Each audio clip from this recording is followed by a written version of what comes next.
Good night to all.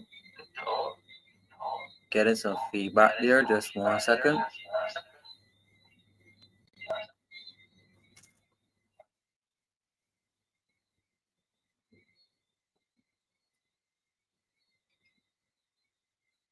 Good night.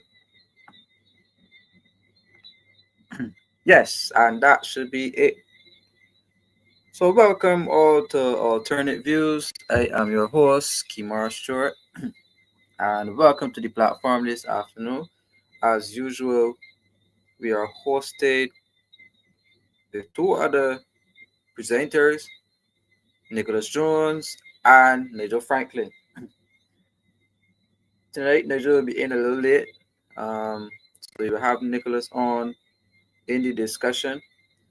Um, Tonight, we're going to discuss the power of leverage, and we'll break down what that means tonight on Alternate Views. But thank you for tuning in. So let us like, let us share, let us give the others a chance to get into the program tonight because we want to have some very heavy and serious discussion about the power of leverage. So let us like, and share. Let people know that we are here on Alternate Views. So just asking you to share the program everywhere that you can at this time and encourage persons to tune in to tonight's live stream here at Alternate Views. So I am just sharing that link on my social media as well, onto my Facebook and into various WhatsApp chats. So I would very much like if you, the viewers, the early viewers, can be able to do this as well. Share the program Alternate Views, um, with respective persons. So I just want to say good night to Camila Lewis, who's in early, Star Brown, who's saying greetings. So greetings to you as well. I am going to bring in Nicholas at this time, and let's give everybody a shout out. So good night, sir, and welcome to Alternate Views. Yet another Thursday, the 23rd of October. Um, what is up on your end? Greetings to all viewers. Good night to you, Kimar. You are muted. I'm not getting any volume from you whatsoever. You hear me now? Yes, we can hear you quite well. Greetings and good night to all viewers. And good night to you also, Kimar. Yeah. Right. So welcome to the program. I didn't get your introduction. I don't know if it was my headphones, but welcome to tonight's. You can hear me?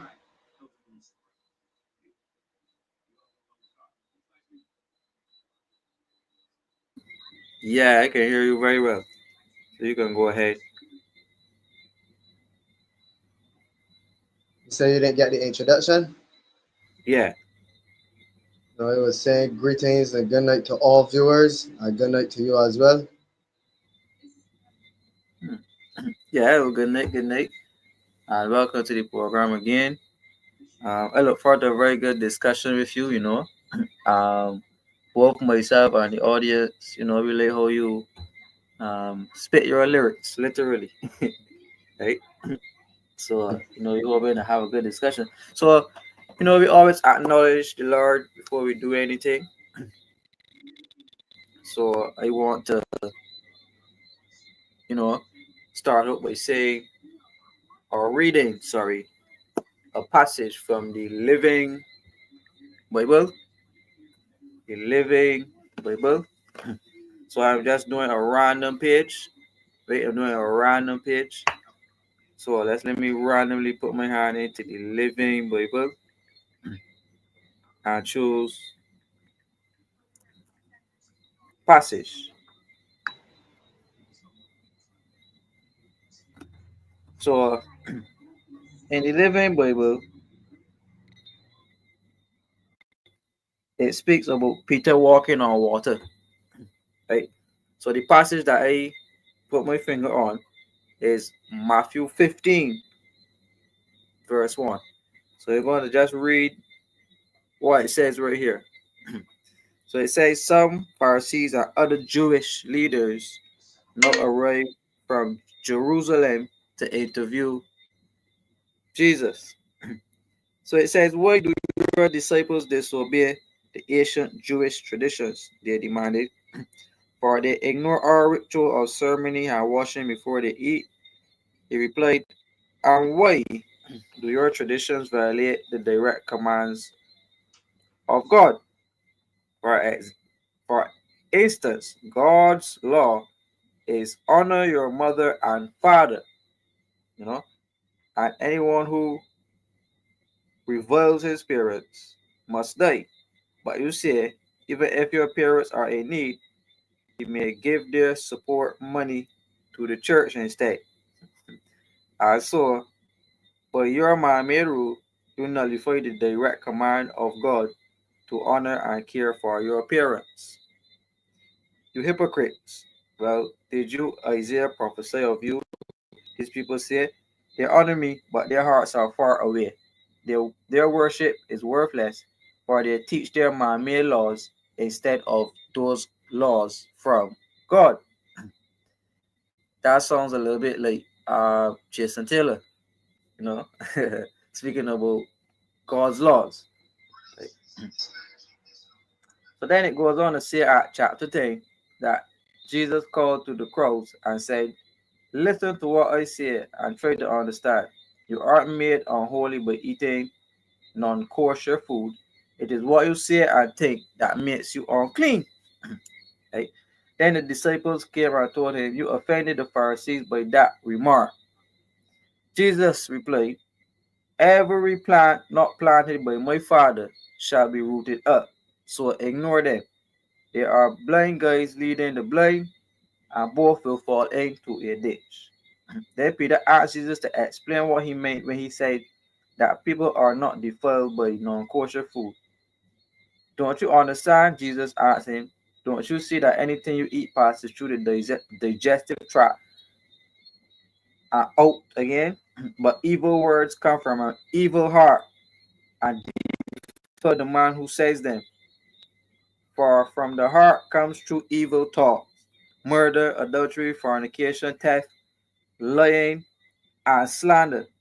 And these are what defile, but there is no spiritual defilement from eating without first going through the ritual of ceremonial hand washing.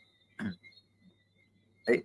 So that was a very powerful set of scripture to start up this show with.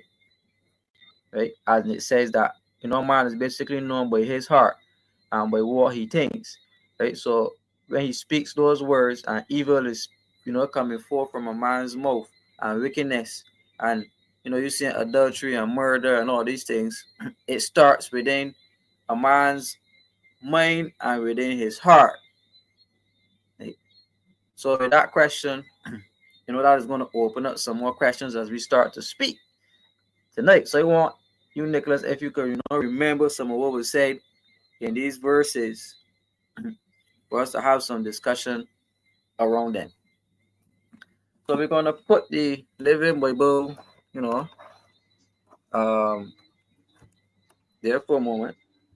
And then we like to go on to another book, which is a very good book by the man himself, Dr. Dennis Law. Right? The Journey. We always quote from The Journey. The path to finding true self-meaning. So because Nigel is not here, Nicholas, the job is yours to give me a random number. A random number between page 0 and page 430. 123. 423. Yeah, you ain't high straight off, man. Now I got So 23 on my mind. Right? and then you coming up to 430. So then it's right? 423. Well, the page actually starts at 421, right? So 421, which will be the final write-up. It's actually a poem by God. I know. I mean, I'm gonna show you it. So it's actually a poem by one Gil and Luke, right? So I'm gonna read that poem, right? So I think that that was a very powerful thing you did there by choosing that number because you went straight to this poem by Gil and Luke, right? I'm gonna read this poem by Gil and Luke in Dr. Low's book, where it says, "No more depression." Scripture, Psalms 9:9. The Most High also will be a refuge for the oppressed, a refuge in times of trouble. So we often, so often we struggle with depression for one reason or another. Depression is defined as a mood disorder that causes a persistent feeling of sadness and loss of interest. Quote Mayo Clinic. When this happens, we are allowing the enemy to win. Depression is not easy. I've been there and I can tell you it's ugly, but simple steps of prayer work, one step at a time. There is a way we can come to the Most High in prayer. We need to acknowledge who He is, who we are. We need to trust Him, and we need to have a need of Him. And lastly, we need to thank Him. On this day, I pray with you. Father, you are wonderful. You are amazing, all seeing and all knowing. You are my rock. You are faithful. You are gracious. You are strong as I come before you this day. And every day I confess I am completely opposite to who you are. I am anxious. I get mad at times. At times I don't feel like I want to live. And other times I don't feel worthy. I feel helpless. And I am not where I know I should be. As I come before you with arms wide open, I recommit my life to the calling. I will trust you at your word because you are not the one that has changed. I have. Father, I trust in your plan for my life as you carry me through these days of turmoil. I will forever remain focused and steadfast in your love. I need you in my life all the more, but I also need peace, love, understanding, joy, and patience in my life. I pray you will help me to get through these days and that you will help my loved ones to understand me and be patient with me as I go through this process of refinement. Finally, I thank you, Father, for hearing my cry today and every day, and I thank you for bringing me into this place of peace, joy, love, patience, and understanding. Father, I love you with every fiber that is within me as I continue to praise your name. And that was an excerpt from an upcoming book by Galen Luke, No More Depression. Right? Very So, powerful, sorry, powerful go poem. ahead. No, I was just saying it's a very powerful poem. Very, very, very powerful. You know, she's on to something there. Definitely on to something there. So we give thanks to Galen Luke, right? Now I want to read a lesson from page 389, which is lesson 5 now. We're quoting from the journey, Dr. Dennis Lord, just random pages. These are not planned pages, just random pages. And at lesson 5, it says that love and disrespect are natural enemies. Okay. Love and disrespect are natural enemies. So it says here that it is impractical to claim to love someone while at the same time showing that person persistent disrespect. So many times we find that some who claim to love each other can be so brutal to each other and persistently show disrespect towards each other. People hurt each other in the name of love as though the two go hand in hand. The fact is that once you love someone, you must do all in your power to ensure that the relationship is defined by respect and high regard. This is especially important since love and disrespect do not make good bedfellows. But love is kind, gentle, compassionate, supportive, and such like. It is important that an environment of respect and consideration is provided. Once the choice is made to love someone, every effort should be made to follow the rules of love and respect. Love do not seek to hurt, belittle, disregard, marginalize, isolate, or any other negative practice.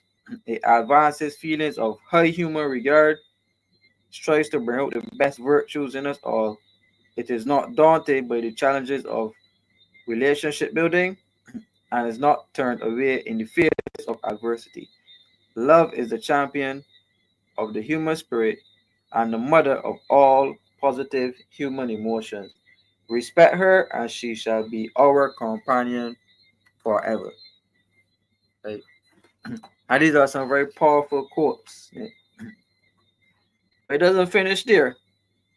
It says, love will not survive under conditions of disrespect. It does not matter what kind of show partners try to put on. Once there is disrespect in the camp, the making of love will be greatly compromised. Cases are known where individuals constantly physically and emotionally abuse their partners and still expect those abused partners to be faithful and dedicated to the relationship process. I remember one case where a man constantly beating up on his partner and embarrassed her in the presence of work colleagues and friends, and he had all kinds of extra relationship affairs and still preached that it was this woman's responsibility to be faithful to him. His view is was that once he was supplying bread on the table, she had an obligation to tolerate his toxic behavior. Well, he ran out of luck when she decided that there was no more relationship worth keeping at the expense of her self-respect and human dignity. At the end of the day, she realized that rather than fighting for a relationship, she needed to fight for a peace of mind. The fact is that human spirits thrive best under conditions of respect and high positive regard. Even when individuals are not surrounded by plenty, once there's lots of love in their lives, they still tend to find great happiness and contentment. As was noted, the need to belong and to be loved is a very powerful human need, and once this need is fulfilled, individuals tend to find great happiness even when they are not enjoying plenty of material success. End quote by Dr. Dennis Law, page 388, 389, sorry, and page 390. Right? And that's another powerful quote, touching, the heart, Nicholas. Um, touching some very serious emotions, and it's a very serious thing to try to address these issues that happen in our everyday lives. Love and respect and taking people for granted, things like depression, etc. You know, and these are good life lessons to learn from the journey by Dr. Dennis Law. So get yourselves a copy, people. You see that it's a very powerful book, and I would encourage you to get a copy of that book by Dr. Dennis Law. Um, Random page again, Nicholas. Hey, be asking you for a random page once 217. more time, and this time we are quoting from Alternate Views, the book. Alternate Views, the book. Barbados' Economic Road to Republic, written by, yours truly, Kemar Stuart. So, random number, 217. page 17. It ain't 217. big and it ain't small. 217. For 217. 217. I don't know if this book got 217 pages in Yeah, 17 then. 17. it. That's page 217 right there. Give me 17 Right, then. a blank page. Give me 17 then. All right, 17, page 17. So let me head to page 17 of Alternate Views, the book, which was written by yours truly and was edited and produced by Mr. Randall Calendar, along with his wife, Margot Jewett Calendar, another good man and a very good woman. So we thank Margot and Randall for assisting in the compilation of Alternate Views, the book, written by Kemar Stuart, right? Alternate Views. So let me quote from page 17, which starts at page 16. So we're going to start from page 16 because the rating starts from that page. So it goes on to say here that in political science, the act of labor representation initially meant to protect the workers and protect the rights of workers against exploitation from the political class and from the business class. As a key observation in Barbados' political science history, a merger or joining up or teaming up or collaboration between the business class and the official opposition of government occurred between 2013 and 18, meaning that the trade unions and all the trade unions teamed up against the government at the day and sided with the opposition, who is now the government of Barbados.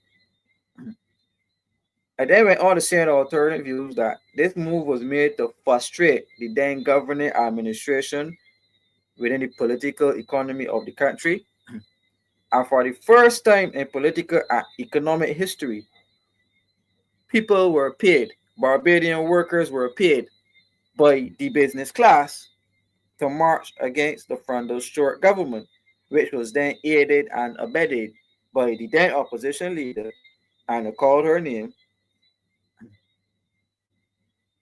And we had marches and protests all around Bridgetown, naming and they were named the March of Disgust.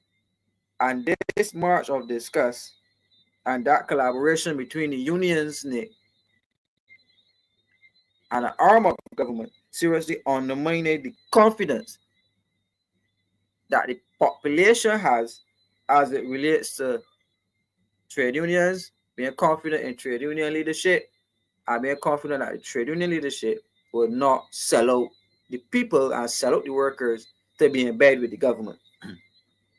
Now, very vocal against the Stuart administration, the Frondel Stuart administration, were the major trade unions in Barbados, as they demanded at the time a 50% cut or reduction in NSRL. So you can remember NSRL? They wanted this NSRL cut. What's the NSRL? NSRL was the National Social Responsibility Levy, which at the time the government put in place, the tax. And they said that this NSRL carry all the prices all over. And this when Chris Sinclair put it on. But in hindsight, NSRL was not necessarily a tax on the population, NSRL was a tax on the business class and the people who import goods into Barbados. So to be able to clear your goods from the port, you had to pay NSRL up front. Right? You had to pay this NSRL up front to clear your goods out of the port. But before that was not the case. So make the connection now. The business class, who the government is taxing the business class, turn around and paid their workers to march against the government. Right? And as soon I as the following. government changed, as soon as the government changed, then the NSRL was taken off, and the business class don't gonna pay NSRL anymore. Our prices in the supermarket still going sky high. It's always be for the business class. Right? But if that was tax on the lower class now, it don't ever come off. Hmm.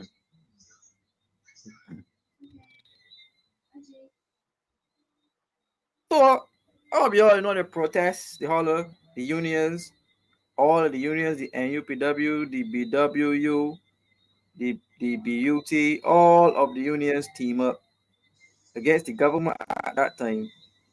Staging these protests from Queen's Park to Parliament, etc., etc. So the people of Barbados, the workers, the people who joined up trade unions, were expecting at the time that the trade unions would have their back when the government changed, which was to not allow the government to take advantage of the workers, Nick, in the economy. We even went as far enough as the head of the union, the head of the Barbados Workers Union, is an But MP in the government. correct. So who you for? You for we or you for the people? Or you never sign nothing. You never sign nothing for to me. You sign to them. You never sign to me, so you will never be for me. And that's why the union don't strike right now. Because the BLP ain't. You understand? When the D's and the unions they strike every zenny. They don't stop strike. Mm-hmm. All right. No, what's interesting about this whole union exercise is that the unions at the time were calling for a 23% wage increase across the board from the government. And they held all of the protests, and they did everything to be able to get a 23% increase. But then when the government changed, the unions then accepted a 4% increase after encouraging the workers to come and march and blockade and bring out placards and do all types of things, Nick, for 23%, claiming that they're not budging until they get a 23% increase. But then after the government changed, they accept a 4% increase. 4% was so poor that then the leader of the country had to say, man, I'm faithful with them, man. 4% is so bad. Hold 1 more percent and let me at 5. Right? So the workers, right? The workers. I remember that slogan by Dr. Lowe about love, right? About love and respect. In my opinion, the unions don't love the people, and that was total disrespect to the workers of Barbados. But I think that that's what about the agents like. The agents is both to disrespect, Hmm. but they take advantage of love. So it's like if I disrespect one of my colleagues, it can be a problem. Everybody want to kill and fight, but we just take disrespect every day from the government, and we just still got faith. I believe in them and still going to vote for these same people that they blatantly show with disrespect all the time. But we just can't take it from the peers. Hmm. Uh, So I guess that's what the agents like. uh, that was a very interesting. That was a very interesting observation. To see how the people were treated by the unions, sold out by the unions, right? Right, sell out, complete sellout by especially the Barbados Workers Union, and the head of that union completely sold out the workers, Correct. And right? the Rex was put there to keep control of the masses instead of fighting for the masses. Them put there to keep control of the masses. Mm-hmm. Mm-hmm. Oh. So I so can't this why disagree. you're going straight, right? Like Right? anything that right now going on in the workplaces, yeah, let's go attack because the unions ain't doing nothing because the beating. And not only that, the union MP is an MP of who in power. So how I could go against my boss?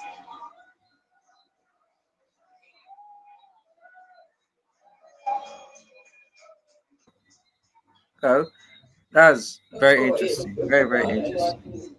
Um, However, though, that leads us into our topic for tonight, and the topic for tonight is called the power of leverage. Right? The power of leverage. So, what is leverage? Right? What is leverage? In your opinion, Nick, what would you consider leverage to be?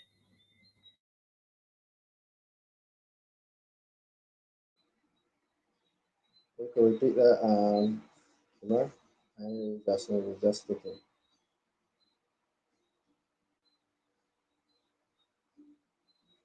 Nick? In the meantime, he does his thing. It was I was telling you to repeat because while you were speaking, it was sticking.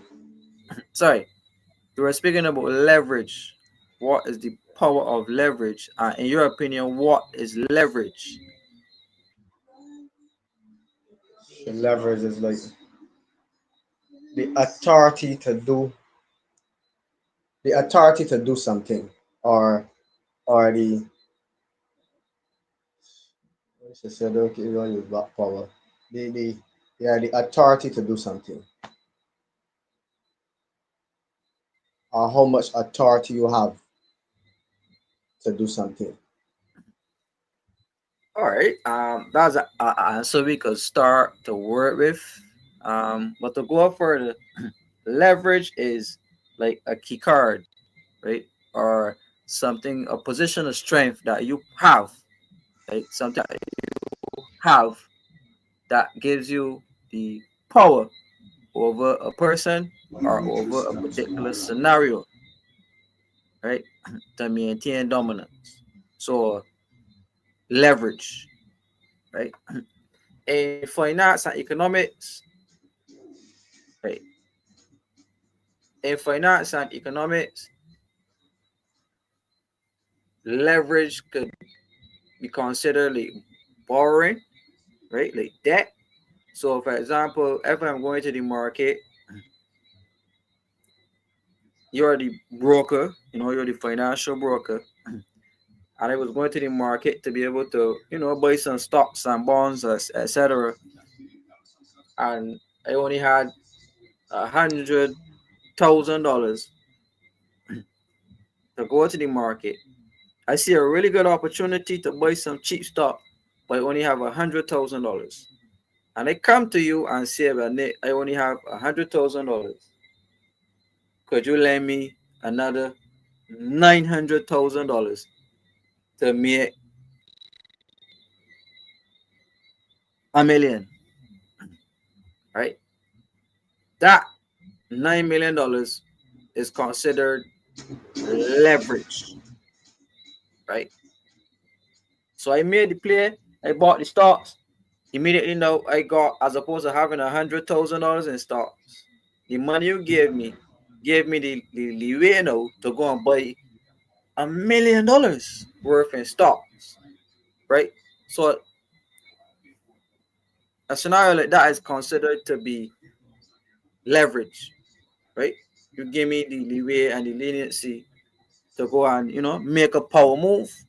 So I had leverage. I had a key card, something in the background, an opportunity to keep yourself up, keep yourself forward.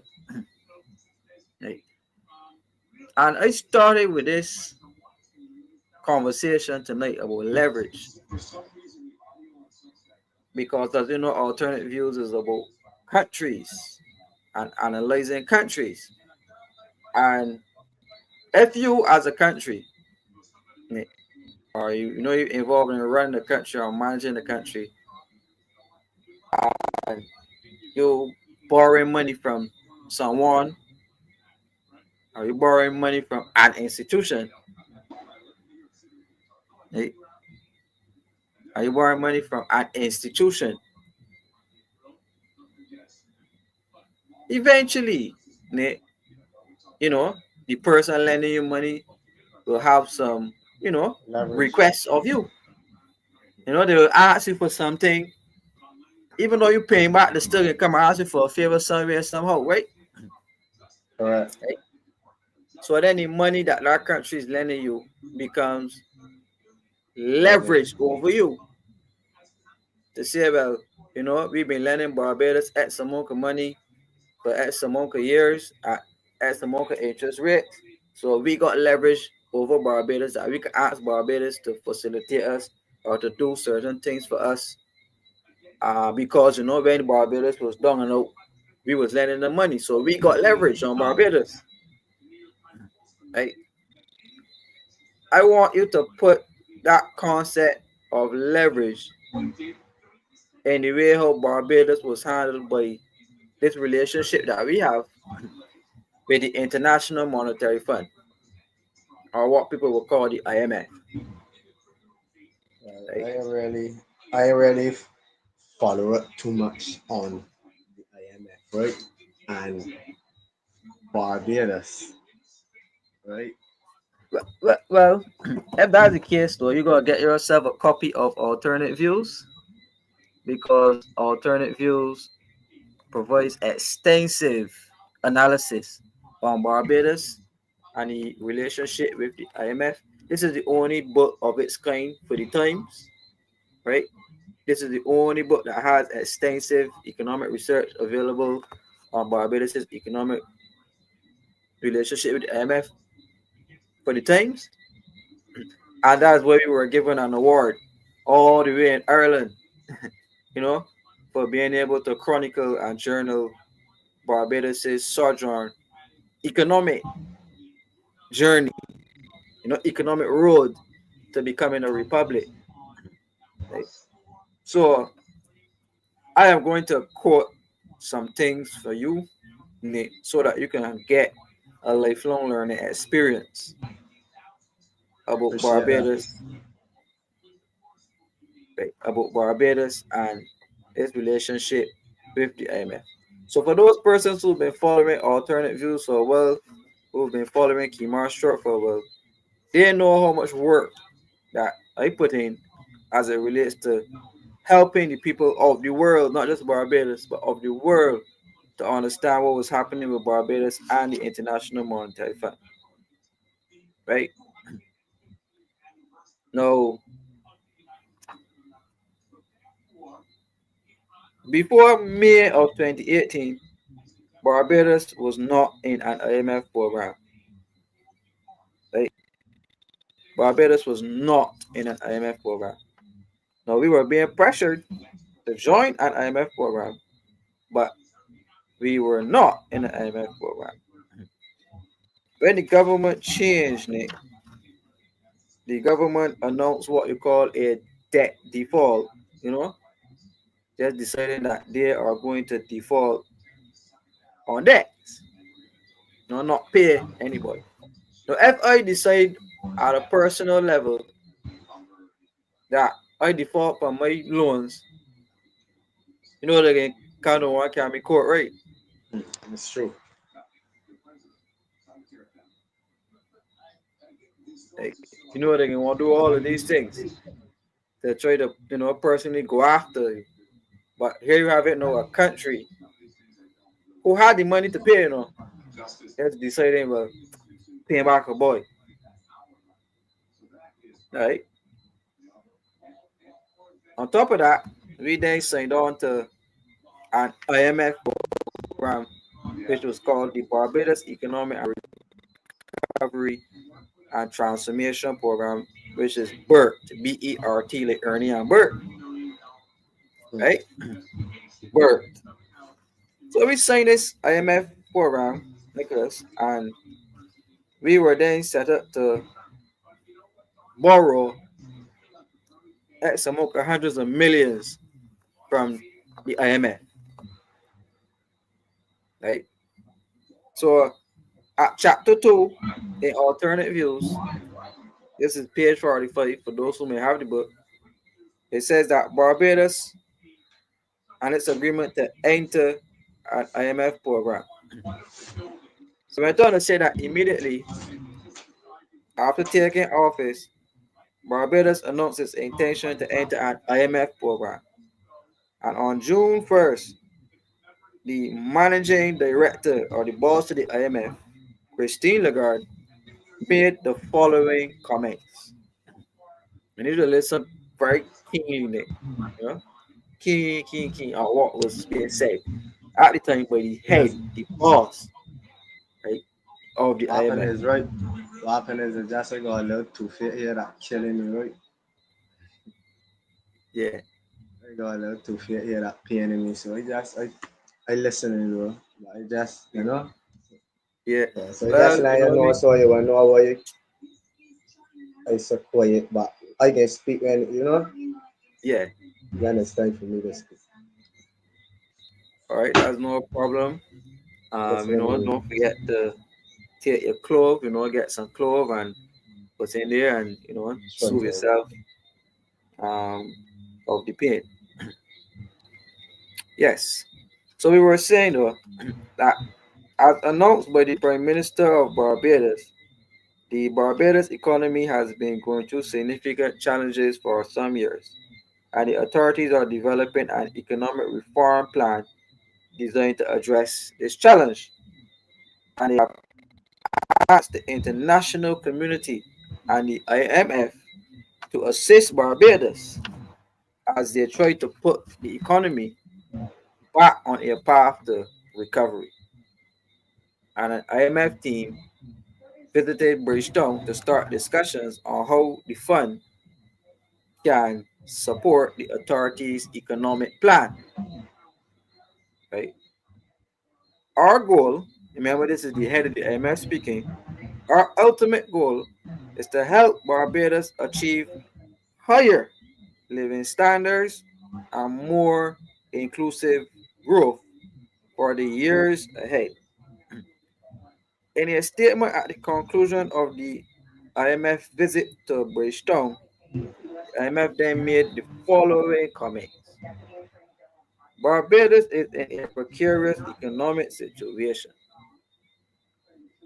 International foreign reserves have dwindled to US 220 million, while central government debt is unsustainable. It has some, extensive economic language in there, so don't want that too technical to lose anybody. But then it said the Barbadian authorities, in close consultation with the social partners, and included in the social partners is the church, the unions, the private sector, all of society, right? So they had consultation with the social partners, and they are rapidly developing a plan to address the current economic vulnerabilities. And we welcome the government's plan to urgently address infrastructure problems and its goal of seeking to support the most vulnerable during the economic adjustment process. The IMF then went on to say that you need to consolidate the economy because you need to put debt on a downward trajectory, right? And adjust the foreign exchange components of the country, right? So that means dealing with tourism, dealing with other issues that could help us to raise money, etc., etc. The IMF is telling the government to fix those issues. The IMF then went on to say, since tax and revenues are relatively high, the adjustment effort should be focused on the expenditure side, i.e., making cuts to the system, defunding where you need defunding, reducing money that we're supposed to reduce, privatizing institutions, shutting down departments, containing wages, meaning like keeping wage pay. They say right here, containing them. So everybody know what containing the wage mean, and reforming government pensions. Right? They also spoke about government transfers to state-owned enterprises to be reviewed by reviewing user fees. Right? So what you didn't still have to pay for before, you might have to pay for now. The fees that were kind of low before, they're going up now. And again, exploring opportunities to merge departments and to privatize them, and that the I can, government should. I can stop you there. Yeah, sure. So, listening to what you just said, right? It's just to show how smart people is move, right? With tactics, because these people is come and impose things onto your country. You know, wanted to lend you money and they can lend you X amount of money, knowing well you can't pay back. Even if they don't care if you could pay back, because once you owe me, I owe you country, I own your country. That's how we see it. Because that's why these commit these suggestions to cut certain wages, but privatize certain things. So that's a way where other races or other people can come and buy into things into your country, whereas the people in your country owns nothing. So there's a way how a smart way of how the people is oppress we or keep more pressure upon we. And we're more pressure upon they can force we to do a lot on godly things, the weak ones. So that's just the mental program that them is work on the people.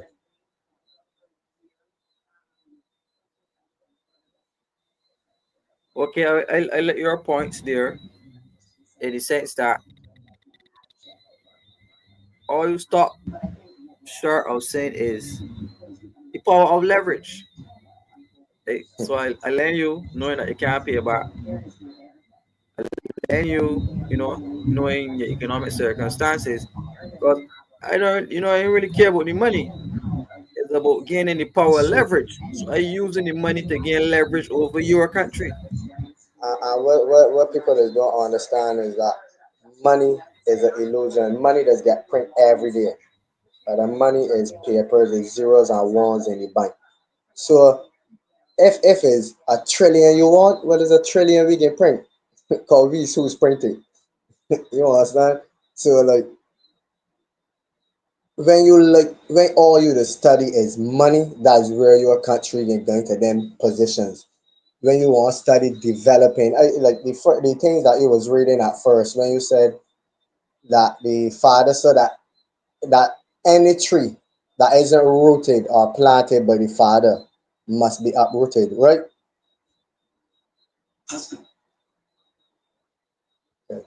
It's just like what's going on now.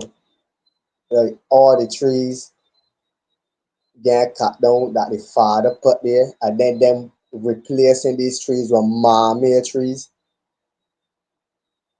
And these are things that you will have to do because you owe people. So when people tell you certain things that you have to do with the country, then you gotta do it. So people gotta stop studying development as in what they can see with the naked eye, the houses and the buildings, because all these things is what destroying we. All the concrete that putting into the earth is what lowering my vibration. So we gotta stop studying development in that way and start studying development in as food, things to trade. What we could do, what we could create to trade. That is development.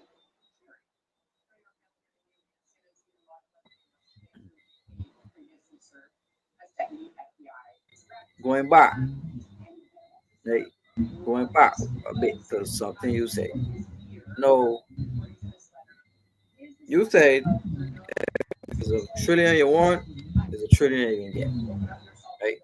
Because when the country is in a particular state where all it needs is money, where all the leadership could think about is money, right? Where you're void of any, godly attributes. You need that money now. So you will do open up the country to being involved in all types of nefarious things, opening up the borders to all types of nefarious people, crooks and criminals and money launderers and human traffickers, and you know, open the country to allow these people in because whoever lent you the money has leverage over you, right? That when these people holding the leverage ask the leaders of this country to do, as you say, these ungodly things, is that we owe the people, right? And we don't have the money to pay up front. So it's either do what they say or sell the airport, sell the Hmm. seaport, sell us the best lands, Gotta sell something to pay. right? But what happens when there ain't nothing left to sell? You start selling the people. I know it to tell you, so it is no such thing as nothing left to sell in these people's eyes. So then start selling we. Well, they're done selling we already, they're selling we organs, they're selling when you see a birth certificate, when you go register, when you get a child, to register means to abandon. So you just sign over your child to the authorities. Then it's get birth certificate, and everybody birth certificate is be like it, what is it? It's be leverage. Cause then I could go to the people and say, look, I got so we got 265,000 people. Well, I got 265,000 birth certificates here, and each birth certificate value $100. Just saying, this is so all of these things readers use as collateral also. So they're done selling the people.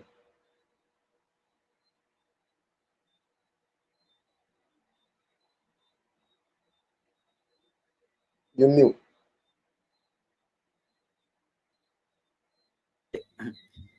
You That's a very strong statement to me in terms of selling the people, right? Now, I want to back up your statement. I want to back up your statement. We also spoke about that, is selling people's organs. But people will think that we just on here making up these things or being, you know, esoteric and fear mongering, etc., etc. So we need to bring facts, right? We need to bring facts. So, my screen where it says here legislation, right? Legislation to allow for what can you see there, Nick? Organ Organ harvesting. harvesting. Hmm. Barbados today. So let me come down here. It said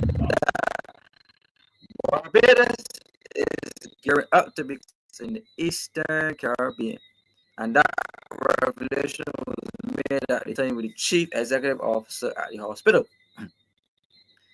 Now it said that this chief executive officer disclosed that a new organ transplant bill is almost ready for introduction to Parliament, and the legislation will pave the way for the QAH to significantly expand its current transplant unit and eliminate the need for tissue typing samples to be sent to the United States, and greatly boost the number of surgeries and the scope to the harvesting of organs from deceased.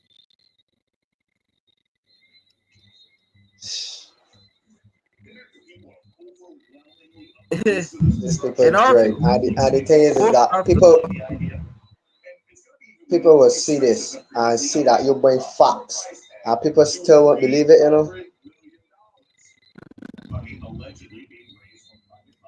Well, for those who have eyes and for those who have ears, here, and I just quoted from it, right? I just quoted from it. Now, somebody said that the age is score of it, and that is correct. The age it did. But these is things that I want to know how ministers are just up and create rules and regulations and just enforce them. Like the people, we as the government, as the people, these is things that we just allow. If we don't stand for it, it can't happen. So what we as people is see these things and it's just turn a blind eye to these things, and people will be so coward that they don't like to stand up and fight because they're so selfish and thinking about the self when they got generations to come. Now, if we allow these things, what we children got to come, we children got to come in a harder time to fight. We gotta stop some of the things now and let the children stop the rest. We ain't stopping nothing. We allowing everything to happen. We gotta stop with these things. You can't just make rules and regulations because you got leverage and just think that it's the good idea. No, the people, you acting on the people behalf. So if the people is to bring something and you they impose it, the people got agree on it. Not that you create saying and you just put it there and people got go along with it. That dictatorship.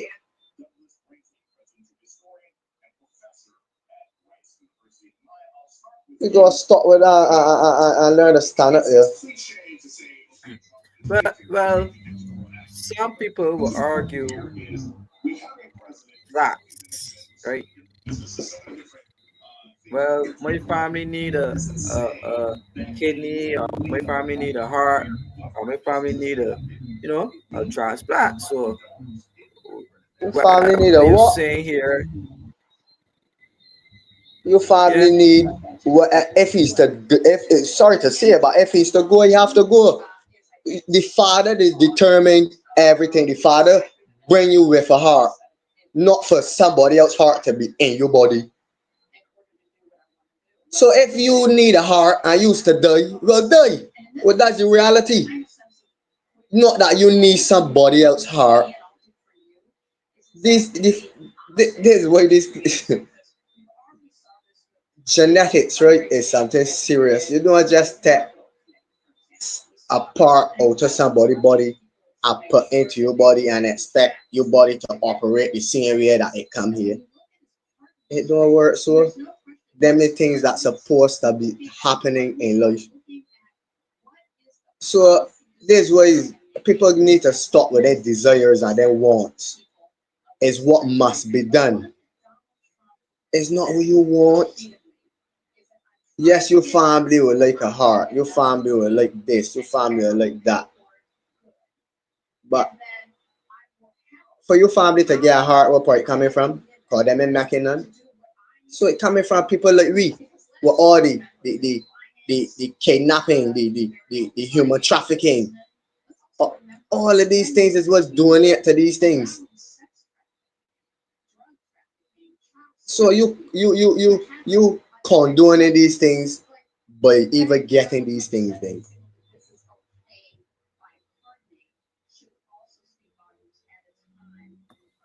all right. Well, you made the point that I wanted to go on next, which was that of human trafficking, right? Human trafficking.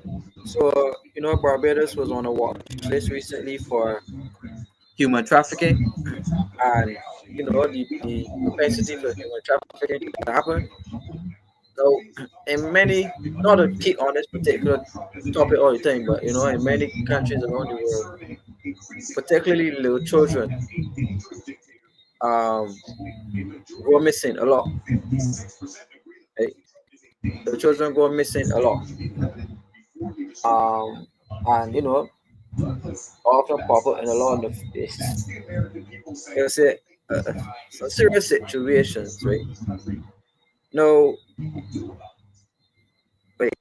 So these type of new developments in countries like ours, right? These are usually like imported ideas that we get from international community because organ transplants happen quite often in much larger countries, right? So here's it again, the power of leverage. Here's it, you have the power of leverage. Barbadians being some of the healthiest people in the world, Barbadians living past 100, you have the most centenarians per square foot or square meter, whatever, per country. So, if we want an organ or so, the best to get from Barbados because those people are healthy, you know, I top dollar for it. So, if as a country you were not in a position where you needed that foreign exchange, where you need to have this type of tourism coming to your country, right?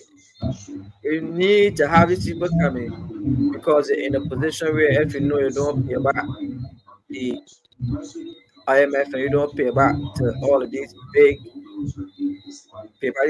institutions, right? You know that the country basically up a creek. So these type of actions, right? Somebody's at the audio, so I don't know if that is my audio or your audio, Nick. If you Probably can, yours, cause I wasn't speaking. yeah, just You let can me hear me? just I can hear you though. yeah. I get some noise coming from your background though. Like, I don't know if it's a TV or so that we can hear. It is. So right, right, right. So I was saying that when you are in a position as a country,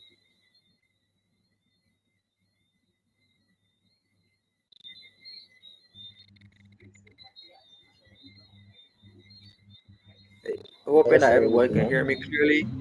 Just let me know if you can hear me clearly, if you can hear me fine, so that we can have this problem rectified and keep the show going. Mr. Angel, so just let me know if you're hearing me clearly, if you're hearing me well, so that we can keep the show going.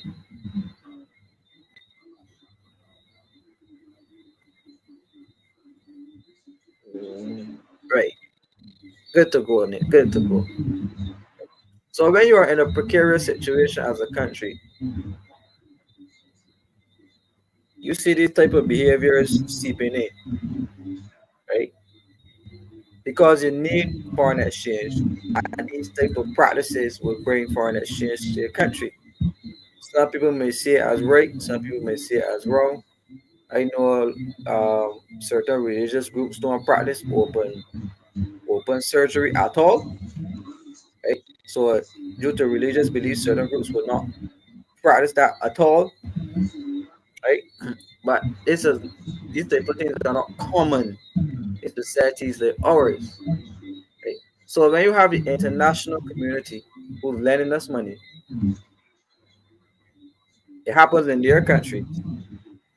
Then, but you use the leverage now, which is that money, you would then see legislation like this pop up, where organ harvesting becomes a very popular thing in Barbados because it will be sold as a life saving thing for locals.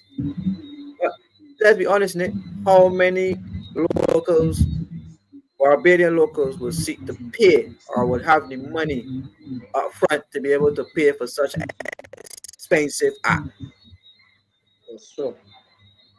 right?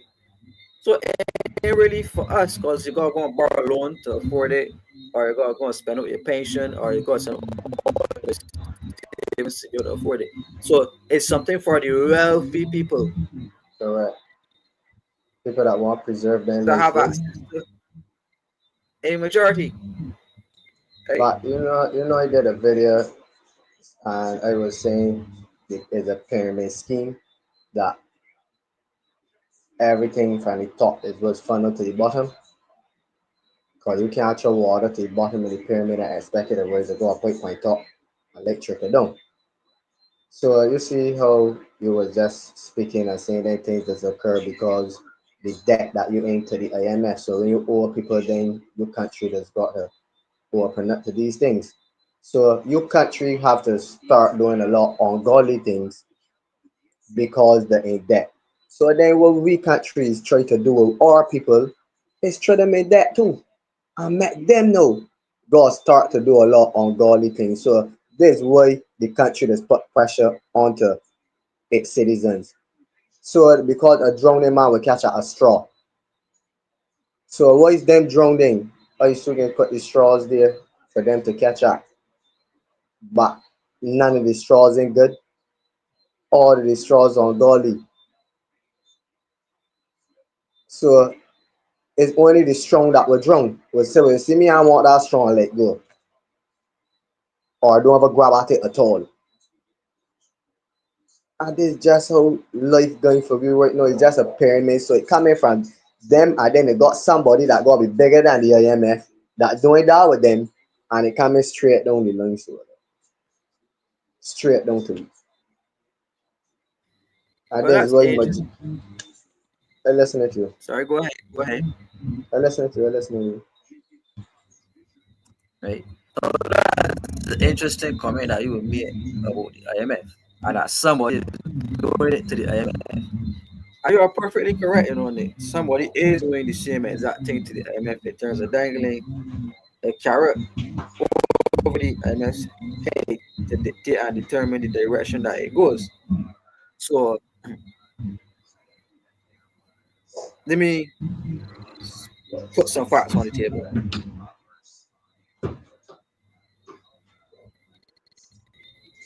So if you look at Barbados' economy, we could basically say that the country needs to be reconstructed, right? And locals and what happening domestically need to take a more frontal role or take a more central role or needs the attention of the powers that be, right? Because we need to start looking at national development for the people, right? Now, I am arguing here that too much emphasis was placed on the international community and the international arena, and the financial benefits are not trickling down to the locals from being involved in all of these so-called ungodly arrangements with the international community, right? So you also made a video about taxes, local taxes. So local taxes are high. If you read reference what the IMF said about Barbados in alternative views, the IMF say that taxes and revenue are relatively high, and that was in 2018 before they actually pile on all the new taxes like garbage and sewage tax, like gas tax, like carrying up bus fares. This was before all of that.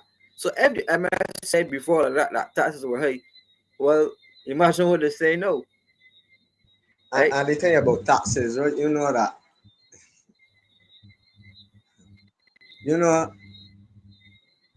it's just because we just pay, we continue to pay. So if we continue to pay it, they will never stop because then ain't got plans to stop no taxes. Then just got plans to add on. So if we keep paying these taxes, it will never stop. Right. I'm going to agree with you. So, did you know that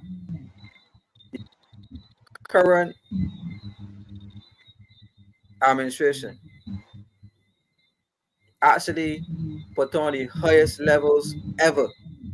I mean, like the highest ever history of Barbados. They actually put on the highest levels of taxes, the highest levels of taxes ever in history. You know, Belgians paying the highest levels of taxes they ever paid in their life in our economic history, ever, right? And the government is collecting the highest levels of tax revenue ever, right? So while collecting all of that revenue,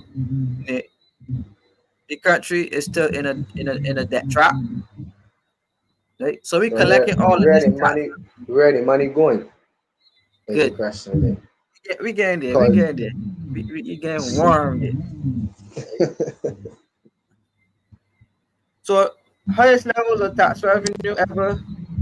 However, the country is still borrowing on top of collecting the highest levels of tax revenue. If you look at tourism, we can see that the tourism income is not sufficient enough. You can see that traveling to Barbados is already an expensive thing to do. You can see that not much attention is going into agriculture to feed the people. So the people not being able to feed themselves have to depend on the ships and the airplanes coming here bringing food. Right? During COVID, when the ships were not coming, we focused on agriculture, and agriculture was the only sector to provide any serious growth for Bajans when that slowdown happened.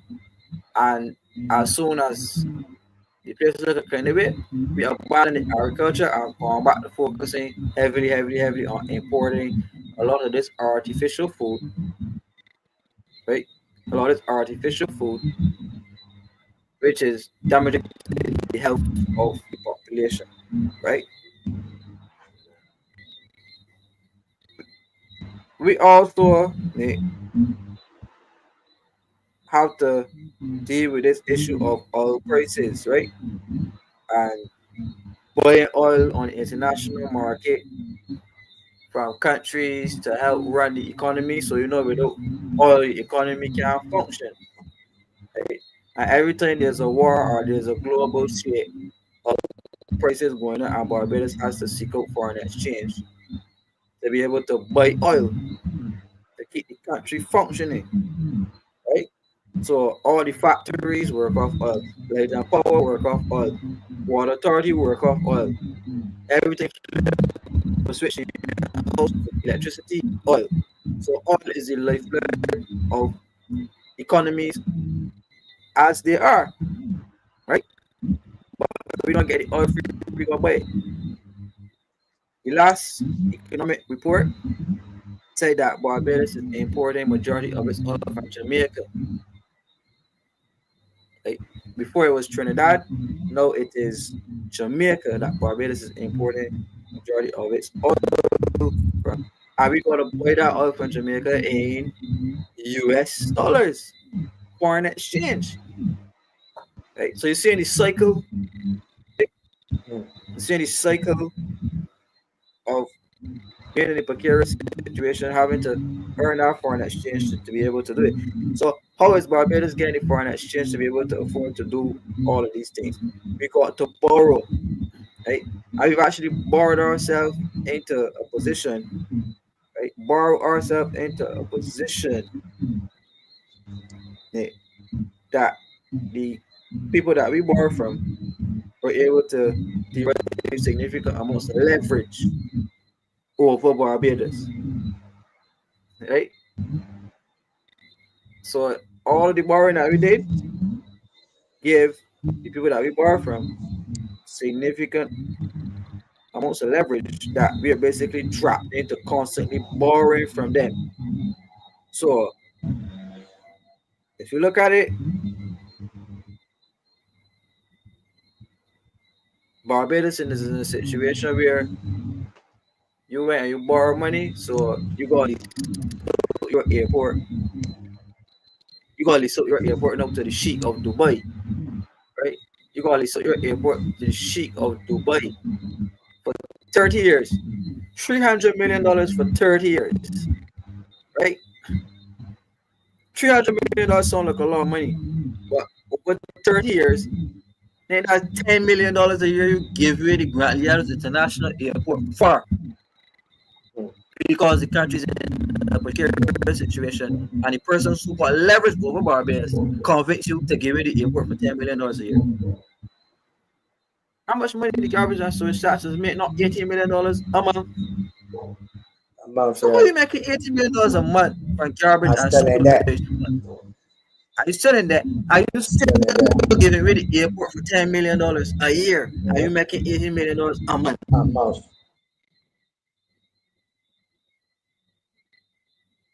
So sign not right. Whoever have leverage over the players in power, abusing this leverage and offering some of the worst financial advice that we could ever get as a country, right? And a lot of the topics that you address in your videos, I hope that you're seeing where the root cause of all these problems are coming from, right? Because of the leverage.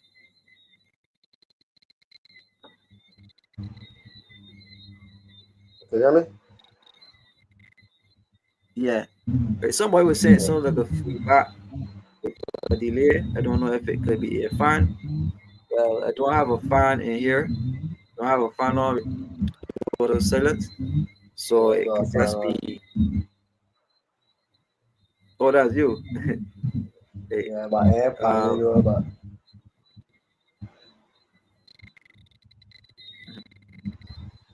all right, well, just mute when you're not speaking.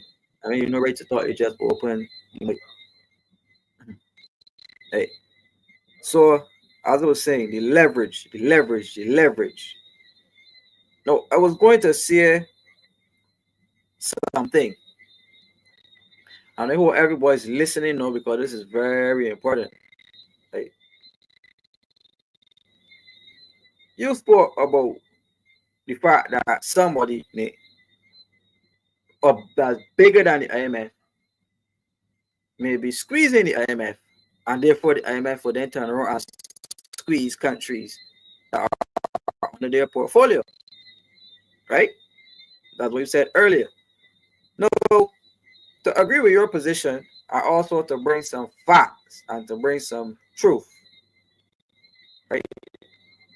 I want to quote the United States of America Secretary of the Treasury, whose name is Scott Bessent. And he is saying here that recently, recently, made to the World Bank and the IMF Development Committee and the IMF Monetary and Financial Committee. This is the same committee that Barbados was appointed to be the co-chair of, along with Uruguay. The U.S. Secretary of the Treasury said, and I quote, that IMF programs should help borrowing countries resolve their balance of payments or foreign exchange challenges and regain market access. That means go back to the markets to be borrowing from the private banks, right? To be running the country after advancing meaningful changes or reforms that will leave the economies stronger and more resilient. However, IMF members have increasingly turned to the IMF for financing for purposes beyond these objectives, and some have come to rely on the IMF as a routine or habitual source of financing their government while continuing to maintain misaligned policies. And the number of repeat borrowers suggests that the programs often fail, these are IMF programs, often fail to work as intended, and stronger adjustments are necessary to strengthen program effectiveness. Further, IMF conditions must stay squarely centered on the institution's expertise and not wander into non-core areas as has happened under the RST program. Now, the RST program is climate change, and Barbados was using this climate change narrative, right, led by the climate god, to try to attract funding to Barbados, right? And here you have the IMF, not the IMF, here you have the United States Secretary of the Treasury telling the IMF that they got too much repeat borrowers, and they're gonna try to get people off the IMF to start borrowing from the IMF, and the IMF should be focusing on its core functions and not all this excess stuff like climate change and etc. etc. And Barbados was a country that was out there championing climate change and championing our ST programs as the savior of the earth, right? So you were correct, Nick. You were correct in saying, and we identify who the persons are, that the United States as a country has serious leverage over the IMF and the World Bank, right? So if the United States is telling the IMF and the World Bank what to do, and where to pull back money from, and where to hold money from, and where to give money from, then whichever countries sign on to IMF programs and World Bank programs, Sign out they to are, America. yeah, And then whoever people got their hands in America that control in America is who then sign off to. And it just keep going like that. But you know when evil to the top, it get trickle down to the bottom.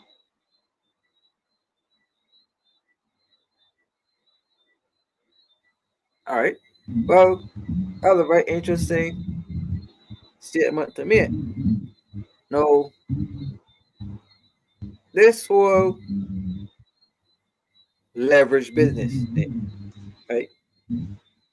Um, we're gonna bring it right down now to the ground using the same IMF analogy, the US government, and then we're gonna go over to China,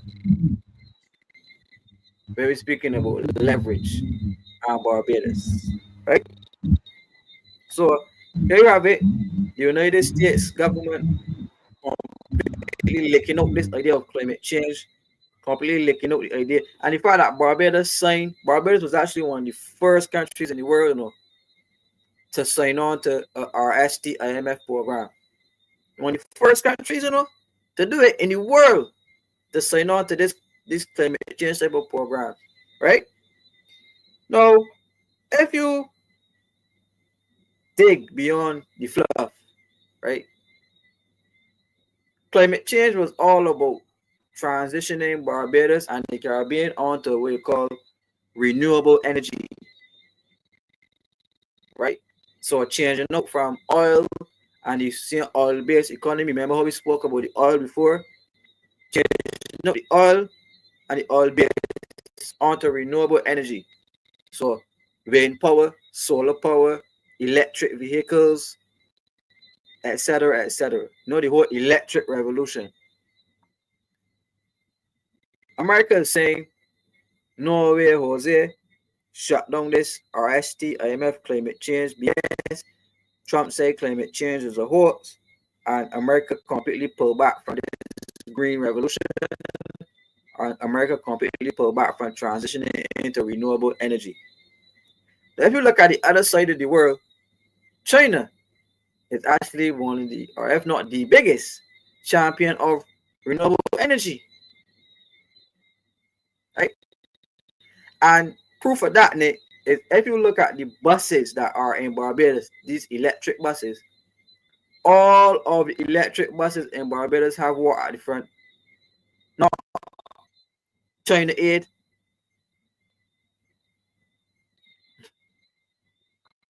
It's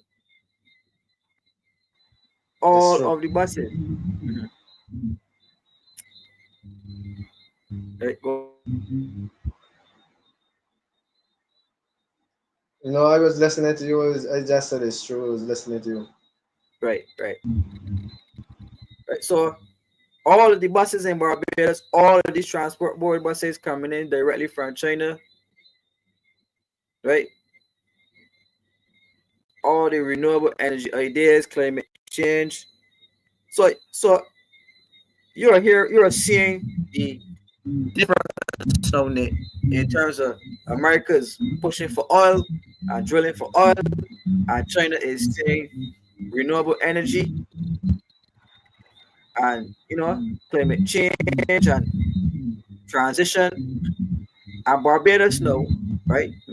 We ain't making allegations, we just drawing conclusions, and we'll be drawing facts over in our face.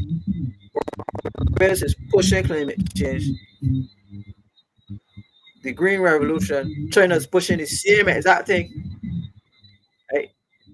And then on the other hand, America is pushing something completely different and saying, no, we want to continue with oil and no more IMF RST programs and no more repeat IMF programs. Because Barbados had at least what, 3 IMF programs, but no more repeat IMF programs, but Barbados repeated IMF programs. So inadvertently, you could look and see that Barbados already choosing sides, right? Barbados already choosing sides as to which direction they want to go, right? So how do you as a country determine who you're going to give the most leverage to as a small state? Right? Who are you going to give the most leverage to as a country? One, the IMF already got the hook saying already with all the money. Two, China already got the hook saying in terms of money as well. So both sides got leverage, right? Both sides got leverage. So how then do you determine which is the best direction that you want to go as a people? One get one half of the country and the other one get one the other half. So that's what happening right now. Is like everybody buying up and getting things, and we as the business ain't own nothing or getting nothing. All right. That's a great thing to say. So let me make it practical now. Look at the East Coast, the entire Scotland district, St. Andrew, straight down to St. Philip. Who has the contract to do all of the roads in Scotland district? Chinese. Say this. Right. So the Chinese are developing East Coast in a big way. Chinese giving us buses, right? Giving us buses. Chinese are developing our agriculture for us. The Chinese are building hotels, sound large. We imported the steel frame houses from China, and you know we're doing serious business with China. Now, on the other hand, or on the other side, uh, people ask about what America gives to Barbados, or what leverage America giving to Barbados. You remember the link that we made between the IMF and America, right? Yeah. So, how indebted is Barbados to the IMF and to the World Bank? Billions. Where that billions, there gonna be any most debt to them. So them have to got the most leverage. Right? So let us use an analogy now. If you, as a country, decide that you ain't going with the person who got the most leverage, right? You're not going. You charging a totally different course. You're charging a totally different course. What downfalls or what pitfalls you could see coming to Barbados, right? A war. By going against the master who has the most leverage. A war. Mm, mm. So That's all that can happen. and In it's a we as the war, people that can suffer. ah, so in a war, who gets squeezed? We, The people, the people. like the people. So, like, as a man of the people, right? As a man of the people, what role, or I will ask, what leverage do we, the regular folks, have in this type of situation? Leverage that we got is to stand together. That's the leverage. Unification outnumbered defeat.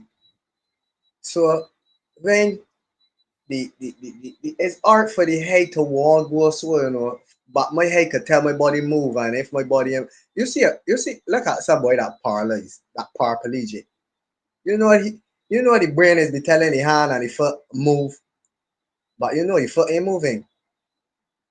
So we leverage the head got. You know the head ain't got no power no more, although he's the head. So we is the body. So it's we that gotta make the stance. Not that if we see, cause don't feel because use the head that means saying, because if I see the head going down in the well, I had going down in there. So he will go down in there by himself. So we as people go educate ourselves more, follow what going on in the country more. Because there's a lot of things here tonight that you teach me. You understand? I might just know it from the spiritual aspect of life, but from the economic aspect now, you come and teach me certain things. So people go educate themselves more for real and follow more about what's going on in their country. So that the public could got chance to decide. But if the public don't know how they could decide,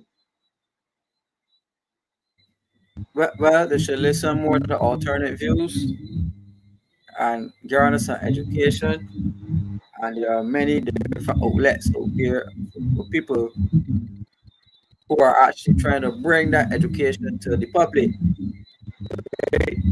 But we become so distracted, we become so lost, we become so put to sleep, right? And we believe just going to UE, our university, and doing a regurgitation of what we are taught, like that's education, that's big common sense, and right? nothing that we supposed to know they don't teach we. Good. Now, the good book always says study to show thyself approved, right? So, You can repeat. we can hear a lot of talk about war, right? And oh, you got ships off Barbados, you got warships off of Barbados, and America and Trump trying to bore Venezuela, you know, um, and you see that they were shooting drug boats out of the water, right? Now, some people saying, or the authorities are saying that it is being set up to eradicate drugs, right? Drugs, and they been bombing all the drug boats, etc., etc. And the Caribbean countries collectively, or most of them, say that the Caribbean is a zone of peace. And you shouldn't got no warships down here, and etc., etc., etc. Right? Now, let's look at this thing based on geography. We got North America, we got South America, and we got Central America, right? And the Caribbean, which is one big geographic area from the top straight down to the bottom, right? Now, look at how close Barbados is, and look at how close majority of the Caribbean countries are, right? But we're dealing with facts here now.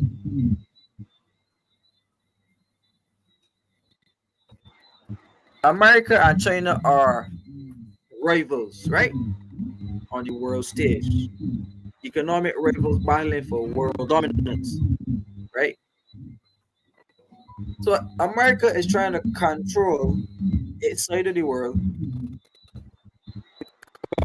because there's the emergence of Chinese ships and other nuclear powers setting up base close to America, right? Now, the same way how I was saying China won't feel comfortable to know that the United States got control over, you know, piece of land or something that's so close to them that they could boom hit a nuke and blow up China in like 5 seconds. The same way that America won't like it for them. So you see countries like Barbados, Antigua, right? And we know where Venezuela's loyalty is at, but we know that the two countries are rivals, right, Nick? And then you have countries in the Barbados and Antigua as well making a pivot over to China, right? Based off the policies we see in these countries adopt, right? And then you having the reaction in terms of yeah sending down the ships. America sending down the warship. So again, remember we talking about leverage. What gives America the leverage to be able to send warships through the Caribbean and to be blowing up fishing boats? Right? One, there's a nuclear power, right? They got a big army, they got enough money in the world to be able to do it. And like, who gonna really stop them? Right? The US dollar is the world currency. So you got to ask yourself, no, what gives them the leverage to be able to come out onto the Caribbean, go out to South America, do regime change and pursue governments if they want, right? And you see Trinidad, right? Trinidad as a country now. I basically say that Trinidad own Barbados, right? So if Trinidad controls Barbados' economy through like Massey and you know other businesses and stuff and the shipping and trading, etc. We got two Trinidadian banks here. We don't even got a one Bayesian bank, right? If Trinidad as a country is siding with America and saying that, right, and saying that America's right for having these ships here and the Caribbean is not a zone of peace, and Trinidad fully support whatever, right? Trinidad got the leverage over Barbados. Yeah, but if it's So controlled, explain to me, so explain to me why Barbados thought all this pretty thought and big, all this big pretty thought and everything. Trinidad making decisions, right? Saying that don't know how to do. And Trinidad controls Barbados' micro economy. So it comes back now again to leverage. Trinidad has the leverage over Barbados to be able to force Barbados in a corner, you know, to make a decision to side with them, regardless of how we may feel or not. So let me ask you, my brother, what do you think about it? well, yeah, they got the leverage to do it, but they might just be waiting for the right time to make them move to force Barbados to go and make a decision. But based on based on Trinidad now, right? I left off for another day. But I left off for another day. But yeah, let me laugh at as they probably ain't met the move yet. Because if they're making them moves out there, and they got the leverage over Barbados here. That means that Barbados got to go that way. You understand what I'm saying? right? Because if the IMF got leverage and still Trinidad got leverage and the states is who's control the IMF and the states and Trinidad linking with the states or following with the states doing that means that them is two people that come together in one country that got leverage and for one cause.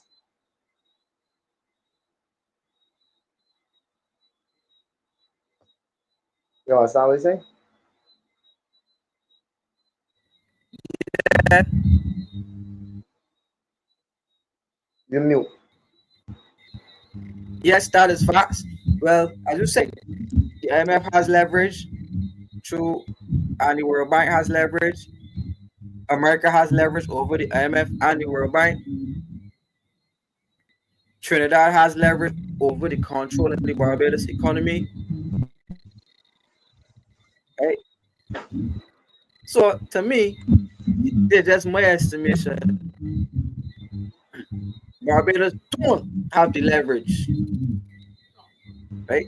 Barbados don't have the leverage to be able to make a standalone decision as to how the direction we're going, the direction we're going to walk. Because if Trinidad decide, we're gonna squeeze Barbados, we're gonna shut down every massy store in Barbados, and we can shut down all Trini investments in Barbados. Barbados can bring to a halt, Yeah, it's true. right? So with the exception of the money that we owe to China, right? Because we do owe China some money. America, as it stays, still holds the superior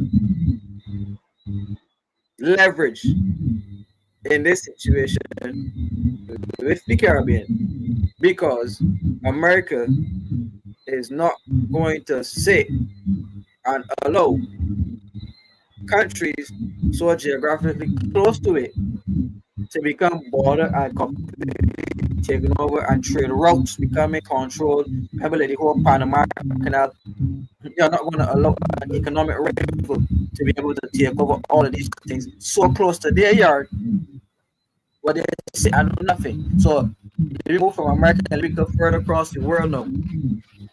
We get some rain coming in at this time. Let's give me 1 second. You can go ahead and speak.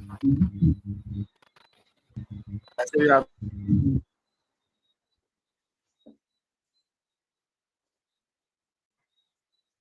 Well, I just want everybody to know that they gotta pay more attention to what's going on around them and in the country. Not only in them country, but in other countries. Because I also a victim to it too. So that's something that all of we gotta come together and do. Not one and not the next. All of we gotta come together. Focus on what we're doing, what's going on around we, where we heading. Because where we heading is the future. This is only the present, but the decisions that we make now is what gonna form our future. So we gotta be very, very careful of the decisions that we make now or the decisions that we let authorities make now to determine our future. Because we got to come together and determine our future, not one body or a group of people just make decisions to determine our future. Then we have to live with it. So we need to stick together and need to be more aware and conscious of what's going on around we and what's going on in the country and outside of our country. You can go, Kimar. I agree. I agree. Yeah. I agree with you, my brother. Um, we like to, take on a lot of sentimental points, right? Sentimental points, feel good points. So we shift from America and we go across the other side of the world, right? You have Russia, right? You have Russia. Now you got the Russia and you got the Ukraine war happening, right, on the international level, right? You have China and you have Taiwan, right? So here how hypocritical this thing is, no, that Barbados supports what you call a one China policy, right? Meaning that you remember you got China and you got Taiwan, and China believes that Taiwan belongs to them. So China wants at some point in time to be able to recolonize and take over Taiwan, right? Barbados supports a one China policy, meaning that we support China and be able to take over Taiwan at some point in time in the future, right? So if Barbados supports that policy,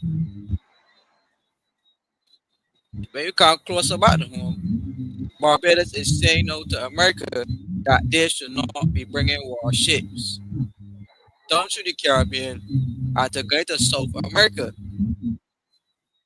but still they're supporting on the other side of the world, you know, another country to do it to somebody else. But when it comes to the Caribbean, we taking this approach of, you know, a zone of peace and this and that. But we ain't saying it should be a zone of peace all around the world, right? That's So the correct. same way how I would say some of these hypocritical Caribbean leaders could support another country all over the other side of the world wanting to invade another country, right? And they will support that, but still, when it comes to some boy want to invade down here in the Caribbean, they're coming up with this hypocritical thing about zone of peace and this and that and all type of thing, right? So this is where fairness and humanity comes into place. What's good for the goose is supposed to be good for the gander, right? Correct. So if you don't support America doing regime change, you shouldn't be supporting no other country in the world doing regime change. Yeah, it's true. But then again, it comes down to again the power of leverage, right? Where you could get leaders to prostitute themselves for money and prostitute themselves for favor with other world powers and cause them to get some blatant hypocrisy, some total blatant hypocrisy. So I'm saying, look at what leverage does to a region. Look at what leverage does to a country. Eh, And I am saying that we need more people in office. Right? We need more people in office that understands the diplomacy of leverage, right? And how to maneuver that leverage. But over to you, As my the, brother. as the board, the board just got changed, man. Well, the players on the board is what got changed. Like first thing first, right? The players on the board got changed. Is it, you see, in this situation, I don't know if it's fear or greed, but I think it's greed that we in this position more than fear. But we can't got leaders that running off of fear or running off of greed. Cause that's when the whole apple carrot skin up. Cause you lost before you even start. Whether you do, even if you're in fear, but you're greedy, you lose before you start. Cause as I said earlier, don't care how much money you want, the people could create. And that's just how that's just how a lot of great people get tackled to, and a lot of people that was fighting for freedom. You see like Gaddafi and them sort of people, and I could bet, right, that is somebody close. It's always be somebody close that is always sell you and for money. You see, as long as you have a price, you see, if your life is not your price, then you wasting your time. As long as you have a price, the people will find it to give you.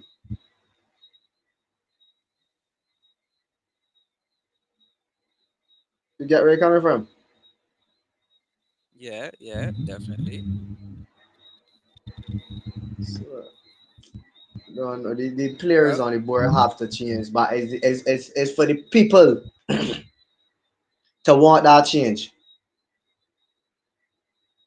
Because I think that people want the change, but they ain't willing to fight for the change, or they ain't willing to partake for the change, but they would still like to see a change. You know what I mean? It's like I saying well, you, it's like I say you, I would love to see $300 for you, the boy, but I ain't finding a way how we can get this $300. I ain't saying, well, listen me, let me go pick all these cigarettes. Let me go mix this little mortar for this man here for this week. Get no, but you are looking for nowhere to get this $300, but you will like the $300. It's the same thing with the people. They will like to see change, but they don't want to fight for the change. They don't want.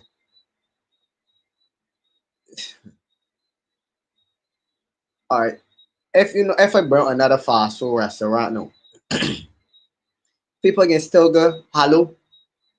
They don't want to see me because people like what they're accustomed to. So even if it's dirty water, they want it. When they get clean, they throw it away. Because they're so accustomed to dirty water, right? They don't know what clean like. And this is what's going on in the country today. somebody asked you to define fight. You said something When I say fight. when I say a fight, not physically. The fight is not physically. The fight is always mentally and spiritually. I mean, it is physically also, but the physical is them we are fighting, right? We used to fight mentally, spiritually. So certain things that we see going on that we know ain't to happen. Like, or the people come out and tell people drink the water in St. Lucie, the brown water. That them ain't drink themselves. And then want run the water going through the taps from the sewage plant. So if we don't stand up and so we ain't dealing with that, we ain't want that, and we ain't dealing with that, what do you think will happen? The rule can they can put it there regardless because no response is still a response. So many people tell me things and we don't respond. The people can just make it happen then. Because we ain't saying what we really want, we ain't dealing with this, we don't protest to nothing. Even when gas was going up all the time, every minute gas going up, every minute going up. Nobody ain't parking the cars wherever them is and go and walk. Cause if all we just park the cars wherever it is and go and walk home, cause Barbados ain't big. By the morning gas go down. Because if it ain't buying, I mean if it ain't selling, what they can do with it? Well, they can't waste it, they can't throw it away. So it got to calm down. So it's we that is allow everything to happen. We ain't planning to protest, fight for it, nothing like that. We just planning to just stand still and let these people do whatever they feel like doing. That's what I mean when I say a fight. I mean physically, mentally, and spiritually. All right. I hope that answers your question. Said fair enough. At least we're not talking ballots. Runs that don't work. Same dirty coin. I can't hear you, Yeah. Kemar. Um.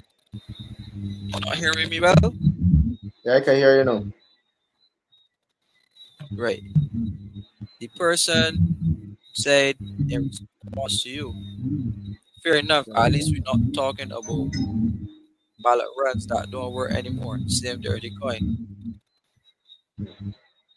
And I'm guessing that he's speaking about voting in terms of having a political system where you got two parties, and both parties basically have the same exact policies, but just different faces.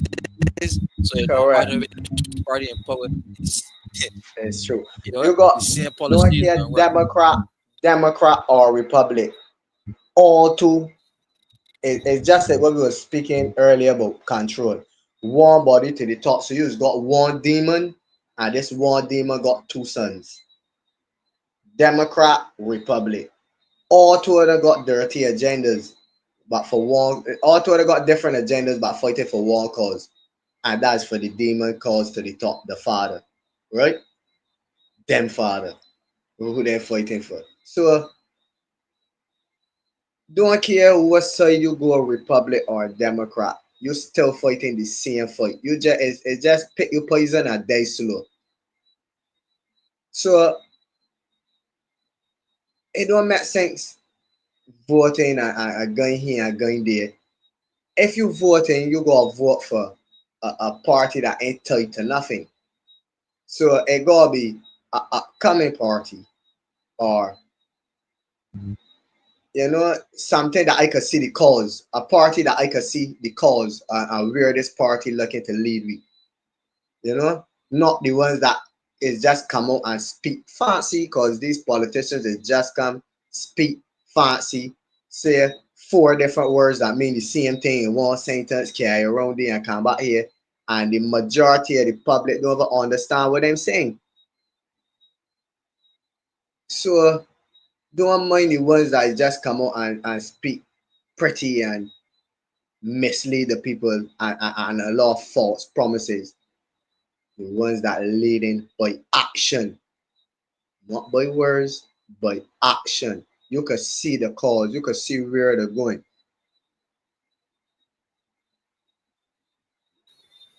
Yeah, so that's just giving the NMP a plug right now, the new national That's party. so that's so look, listen, I know you see there's just a show of energy, right? I know I wasn't that wasn't even on my I was just speaking straight from the cosmos thing. And it just Yeah. lay back, you know?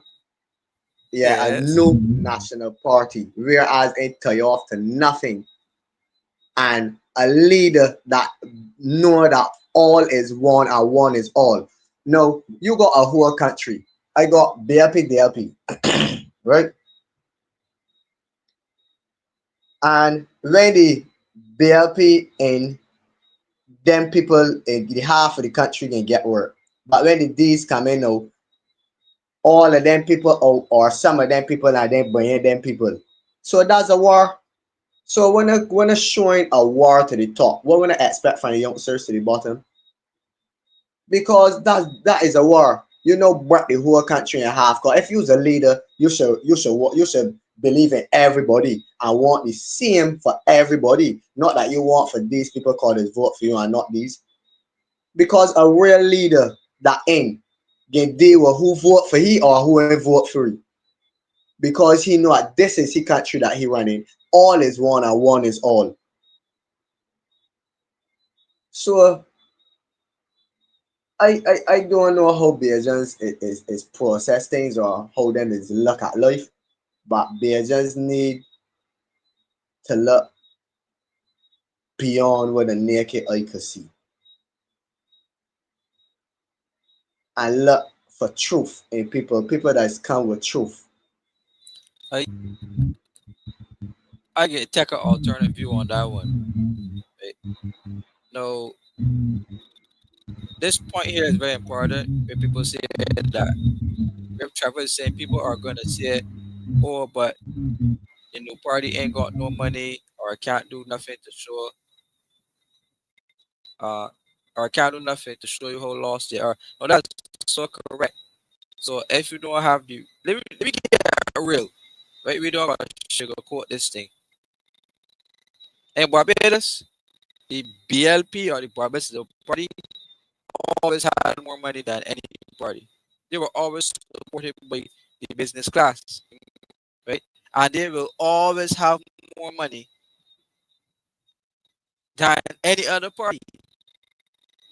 So that's not to say that they should remain in power forever because they can always have more money, right? You gotta be able to stand for something at some point in time and say that enough is enough, money or no money.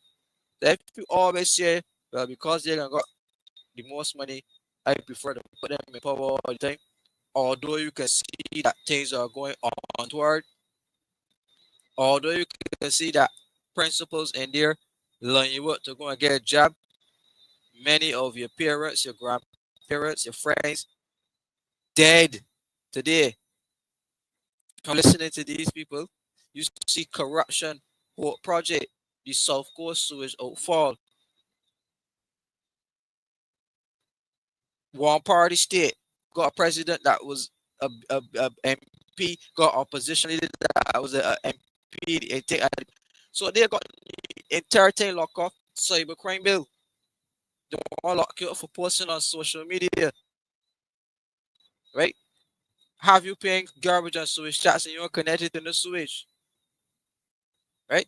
So no matter how much you put it right in people's faces, somebody can look and say, well, you don't got no money, so you still can't do nothing for me. Give me the people that got the money.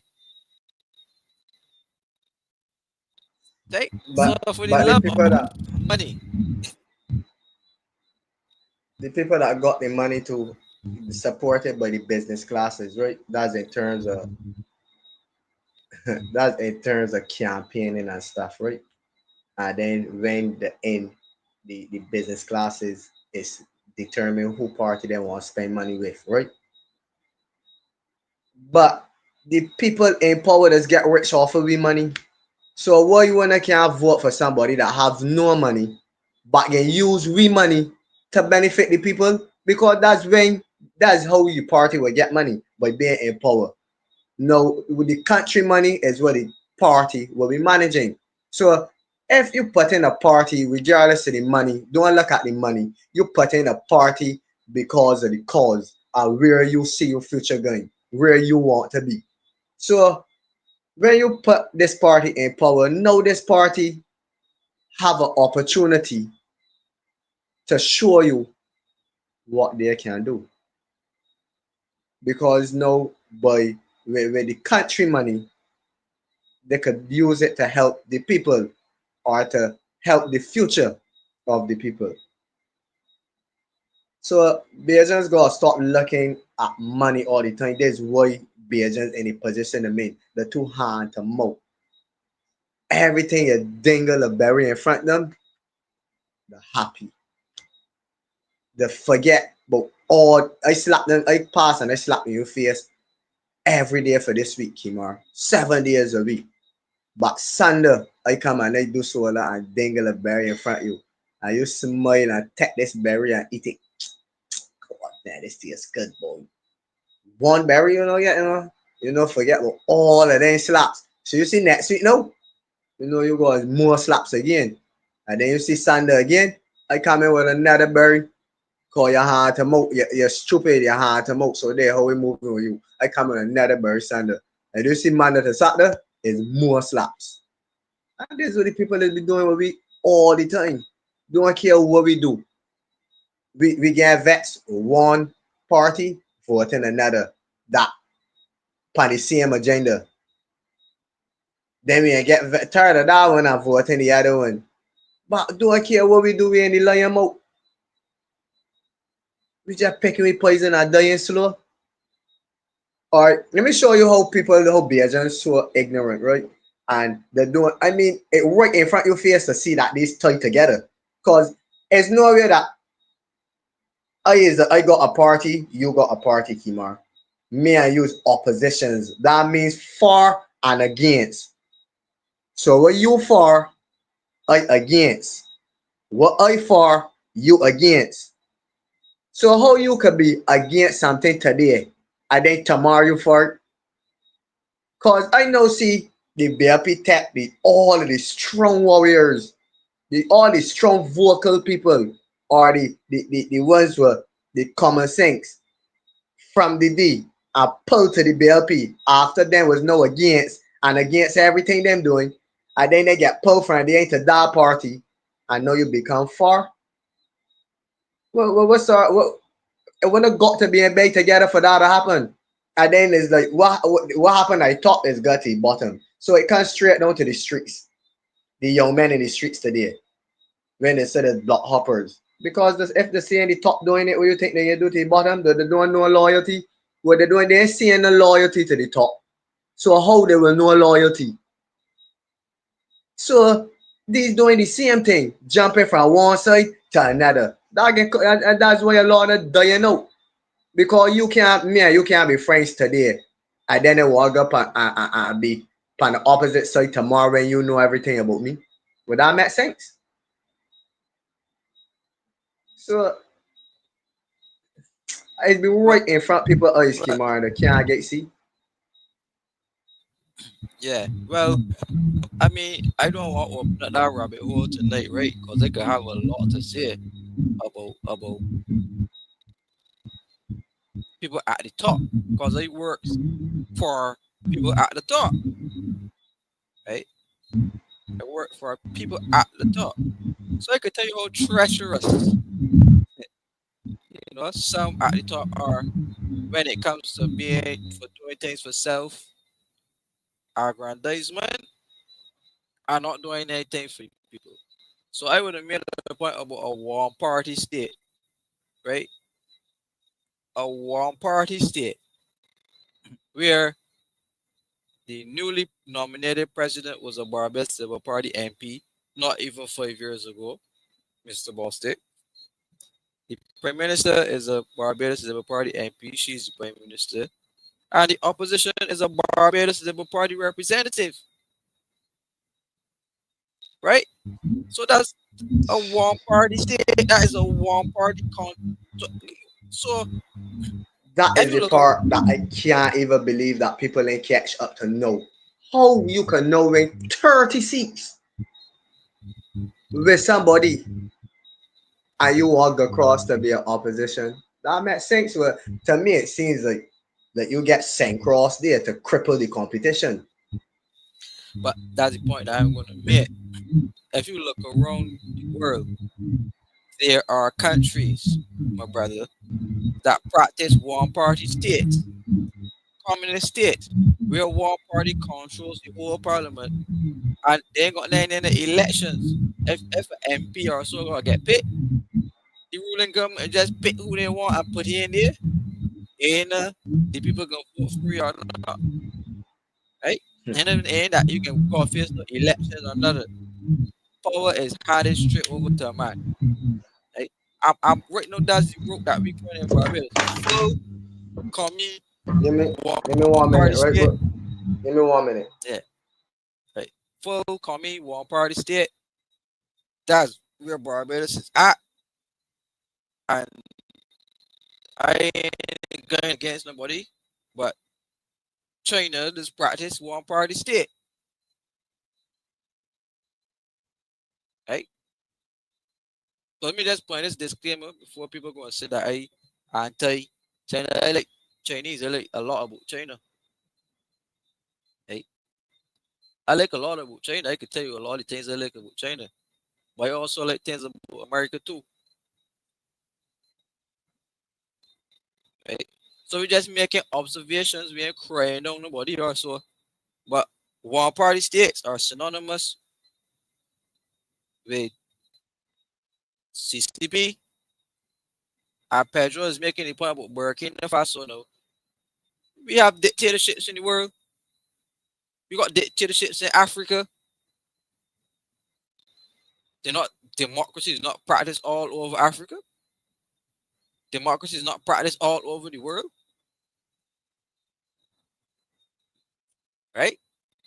So Barbadians and the Caribbean got to burst this illusionary bubble that we're in. But I don't blame the people of themselves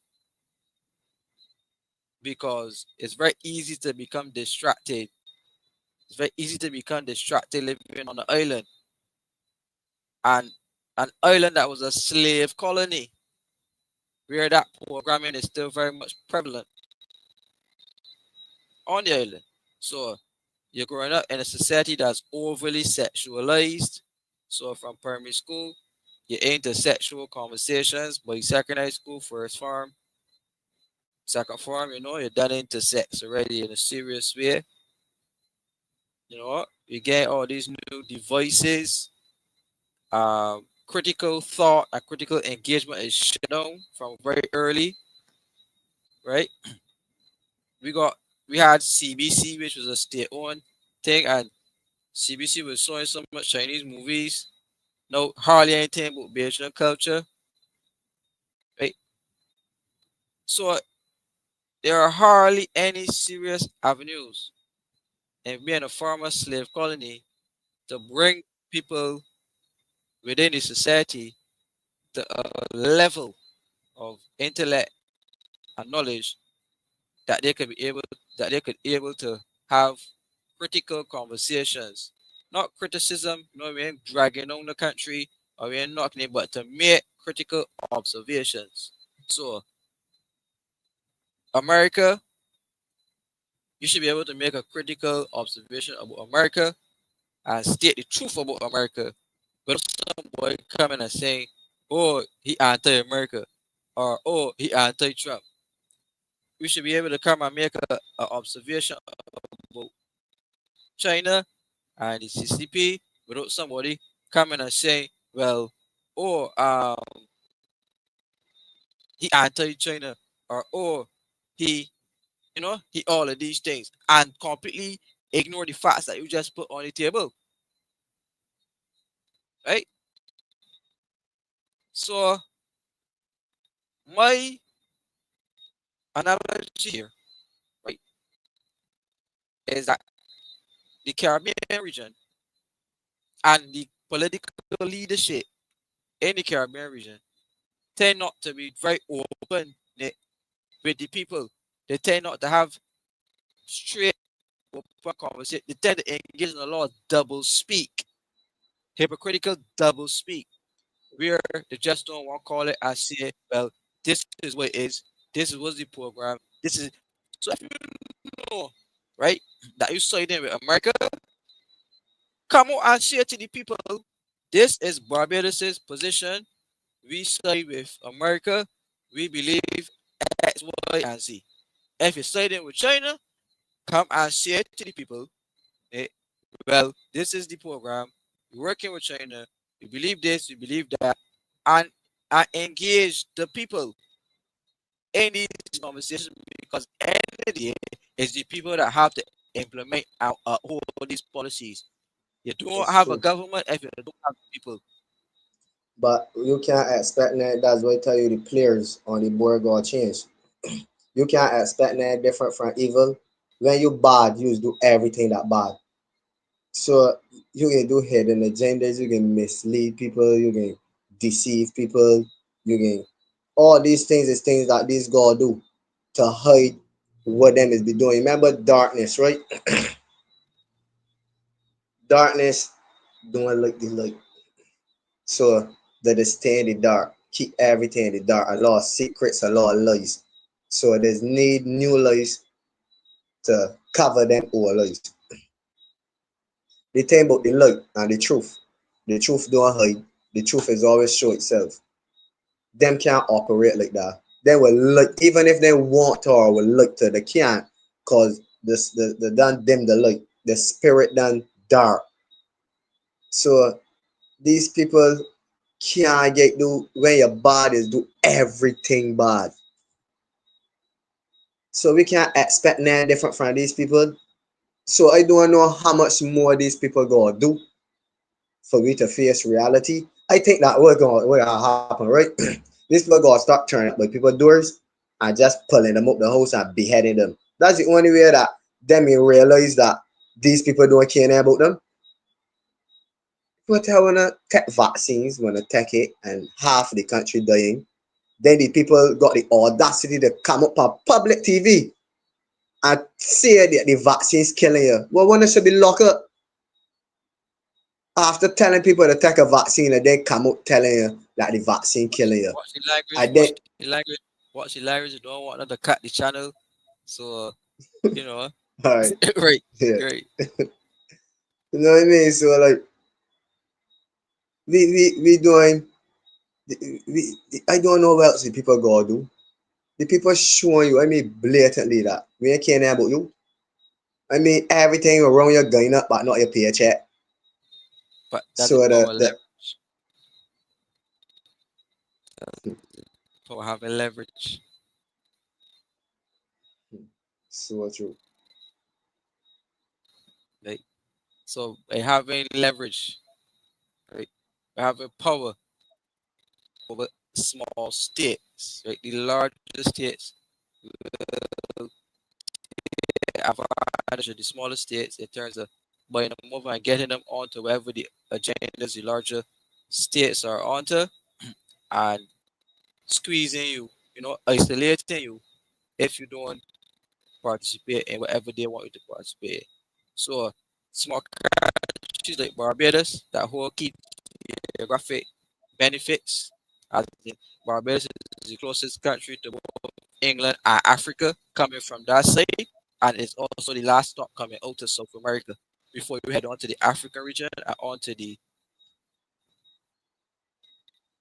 right and onto the European region, England and Ireland and those places. So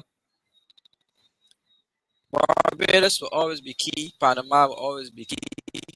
America will always hold interest on anything that's happening through the Caribbean because America has laws in place. A law called the Monroe Doctrine, right? The Monroe Doctrine, and the Monroe Doctrine allows the United States to set up what they call the U.S. Southern Command, and they have the American warships sailing all down to the Caribbean, all to South America, all down to Argentina. Any place that the IMF is at, America's at, right? So my thing here, my brother and the audience, gonna be up at 10 o'clock. So we're gonna take some comments and then we're gonna wrap up. So my thing here is, right, is that these larger powers, right, are going to fight for world domination, right? And to fight to conquer the world because they have leverage over us. They have nuclear warheads, they have the money, they have all the armor, they have the best minds. If they can't get the best minds, they come into your country and take out the best minds of your country to work for them, to help develop the economies, and help push them forward with the latest technology, right? These countries maintain, I would say, the more lower vibrational elements in it, and they eventually stagnate. So when you stagnate, and then these countries come dangling the carrot of cash, right? Dangling the carrot of cash, and you got corrupt politicians in place who just know how we could get some money to embezzle it into my own personal account, not care nothing about the people. Then these larger countries know, well, we got a corrupt dude running this country no here, so anything we tell you to do, he gonna do it. Right? And It's you true. sell the people, yeah, you sell a whole region right down the river, and then you're forced again to take hypocritical positions, my brother, to take hypocritical positions uh, on the world stage. So again, as simple as it is, we're gonna talk a lot about Africa. I will talk about this Africa and free Africa and Africa this and Africa that. You know how endemic Africa is to the IMF right now? Hmm. Right? Like, IMF basically owns Africa through the amount of that. Ethiopia, which is the home of Haile Selassie, one of the only countries that said that was never conquered by the Italians or never colonized. Ethiopia has billions of dollars in debt to the IMF. Ethiopia recently had another bailout from the IMF. So it wasn't colonized physically, but it was colonized monetarily. Right? So the future of Africa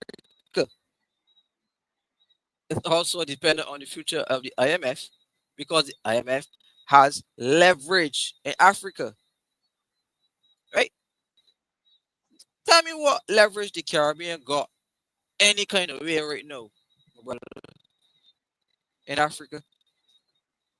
None. Africa and might got used for the Caribbean to help facilitate what they want to do. But tell me, what leverage does any Caribbean country have right now in negotiating or dealing with Africa? You got none. Zero. But the IMF has though, right? The IMF has leverage over there. China has leverage over there, right? So those are just the things to think about. Yeah, Kemar. Yeah, you're back. So I just want to take some comments and then we're gonna wrap up because we are actually up at 10 o'clock. So I just want to scroll through the comments, we discuss a little bit of what was said here, and then we go. Shout out to Nigel, to see him in the comments. So a big shout out to Nigel. Uh, so going straight back to the top, we had Camila Lewis who is saying good night to you all. We had Star Brown, Greetings, we had greetings. Good night. Pedro Gemma saying greetings. We had Mr. Angel. We had Aunt, Auntie Auntie Jenny Jenny. all the way Yeah. from what seems to be the UK. In So shout England, yeah. outs to Good night, Auntie Auntie Jenny. Jenny. Yeah, shout outs to Lady Max as well, all the way in the UK. Bim, Yes. Beijing Greetings, 246 Lady Max. vibes. Yeah, I'm going to be on that program tomorrow as well. Beijing 246 vibes with Lady Max. So don't forget to tune in tomorrow and give us an ear. No, it is online radio. You can hear it. So just type in Beijing 246 vibes the radio and scroll down till you see the button, and it should pop up. Trevor was saying, yes, they do. The slave mentality reigns supreme among our people, is part of our culture. Um, they say Wakanda is part of our culture too, but I beg to differ. No, I beg to differ. Because somebody says it's culture, that don't mean that I have to do it. There are certain things that are very low vibrational, and it helps to keep a population very stagnant. So just to quickly make an observation, because I don't want to dwell on this point, but destructive things in it that we call culture. So overuse of alcohol, overuse of rum did a lot of damage to men, did a lot of destructive things to homes, but people call it culture. I can't drink a rum. You call it culture, but check out how the culture mashing up and destroying the society.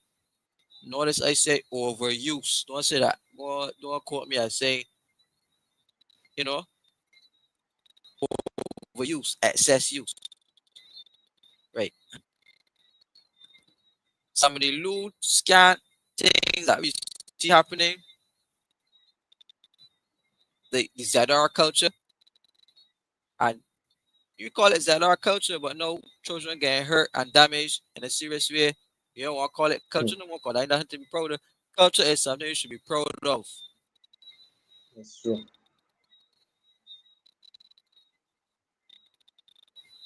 right? So I call it for what it is. I call it culture, and when you call it for what it is, total destruction, right? Pedro Gemma is saying you ain't see them begging for reparations, well paid reparations during COVID. I think they should not get any reparations whatsoever, because the people ain't gonna get that money. The little $300 that they were giving out to people, I mean, the $300 helped save a lot of people, so it won't crack down. But the people need more than that. It's not You save a lot of people, but that $300 save a lot. It's save when you could go outside and pick up buy food for that. That $300 you're going to supermarket with that, but that ain't nothing. Them has been making sport Right? at people. That's how we see it. Yeah. Right. Greetings, Uncle. Jerome Graves was saying leverage is something people hold over your head and use you. Hmm. It's true, cuz. Mr. Above all are overpower. Auntie Jenny has saying one up on someone, meaning leverage. It's true. Then just say Nick, when you're awake, you can't go back to sleep.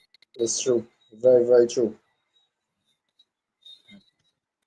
Patricia come back and say good night, young kings. So good night to Good you too, night to you also. Patricia. Thank you for tuning in. Pedro said these people don't force we to come, we oppress our own. I can agree with him, in a way, Well, the IMF did say that Barbados came to them with their own plan, and all they did was to endorse what the Barbadian authorities came with. The Hmm. IMF said that they ain't forced nobody to come to them. So that's true. Mr. Angel said, typical saying, if you can't pay back the people, you have to dance to their tune. Hmm. It's real. Somebody says, sell we with force. That's too. Somebody said, It's my true. airport does not belong to government or some banks. Well, your airport is actually owned now by the state of Dubai, my brother. Hmm. Not owned, but leased for 30. On. Still on. On. No, Now you if know you when you don't look want at your it, ports. If Saudi, you don't want your ports, you don't want your country. correct, correct. And if you look at it, Saudi Arabia and Dubai also gave Barbados at least US 90 something $1 million to be able to upgrade the polyclinics and to also embark on a housing program within the city. So part of the reason why the housing minister was fired in Barbados is because mega millions are now about to be spent in the urban corridor in the same way the ministry to that money, because he he a man who dips his hand in the cookie jar, and you know in doing business not everybody's going to stand for corruption, right? So when you're dealing with the Arabs, which is mainly a Muslim Islamic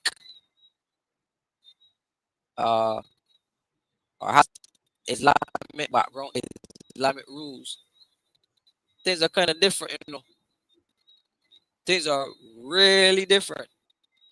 So with Barbados taking on a more Islamic outlook, By having, I tell you, the UAE and people from Dubai invest here in a big way. So the airport is going to the Sheikh, a place called Fort Thomas in St. Kitts has been sold off to foreign investors again from the UAE, and they intend to build a big mosque at Fort Thomas in St. Kitts. Fort Thomas sounds a little bit like Fort Saint Anne's Fort in Barbados at the garrison. I if you can remember, you remember the Attorney General and the Prime Minister in Barbados saying that St. Anne's Fort is for sale and that they're moving the BDF base to a place in St. George and they're selling St. Anne's Fort. Well, if you never Mm. heard it before, you heard it here.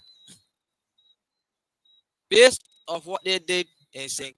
Kitts and saying to the Arabs that they could set up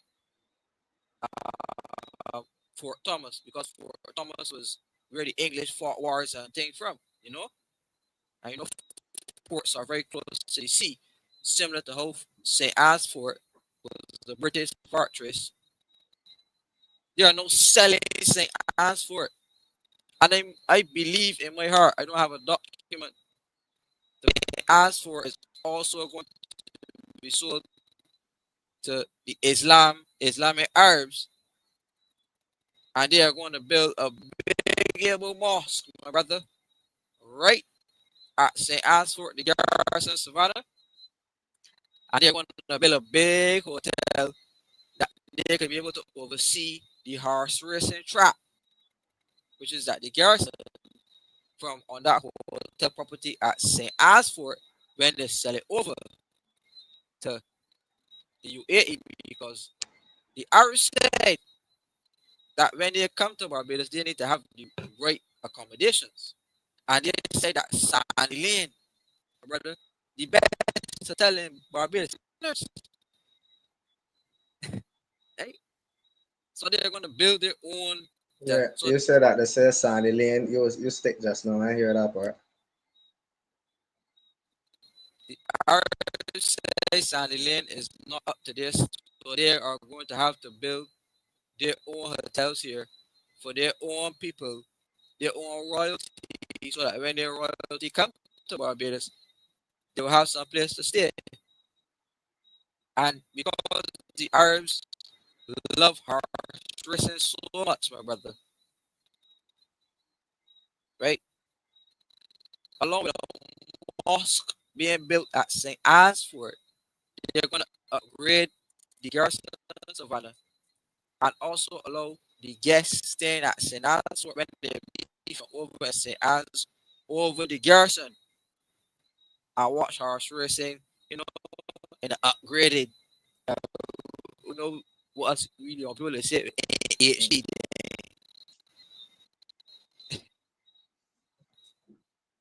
right? So uh, look out for that cultural change and look out. And you know, we know a lot about the garrison. We know a lot about the history of St. Anne's Fort and history of the military cemetery That's true. that is done by the Hilton, And the right? So tunnels all of that is being that under the garrison too that leads straight to Guy Hill. right. So these are some things to consider, right, as we move forward as a country and that cultural change, my brother, from being a more Christian democratic country to being a more Islamic oriented and Islamic friendly nation because of the level of Islamic investment coming into Barbados, and also if people didn't realize Dubai and those places is where the money is at, right? And you see how religion is being imposed. All of that leverage also is how religion is being imposed into a country. Because when the Jews had the Yeah, leverage, there was more churches that get built. You understand? When know that No, them we got leverage. Jews built synagogues. Right. Jews built Synagogues, right? synagogue. I know them we come and then they build Right. them mosque. You understand? So it's just like, so that's why I start people about religion. I mean, yes, people is mistake me when they saying I'm not a religious person. It's not that I'm not a godly person, because religion is what divide the world. You understand? So it's just, and this is how religion is enforced. It's just like back then, whereas with the Christians, them used to, if you're in a Christian, you date. So it's either you convert Mm. or you date. So it just ain't blatant like that. But when you put people to suffer, they force to convert, so you got people suffering. And then you come and you build mosques and things just like the church is called. That is be sick days for the week. That's always look at it. Sick days for the week. When people suffering, they can run straight into them mosques. Just like how all of the youngsters in Barbados today are turning Muslims. You understand? Because that's who they think gain the help. That's who putting the straw there when people during the drowning.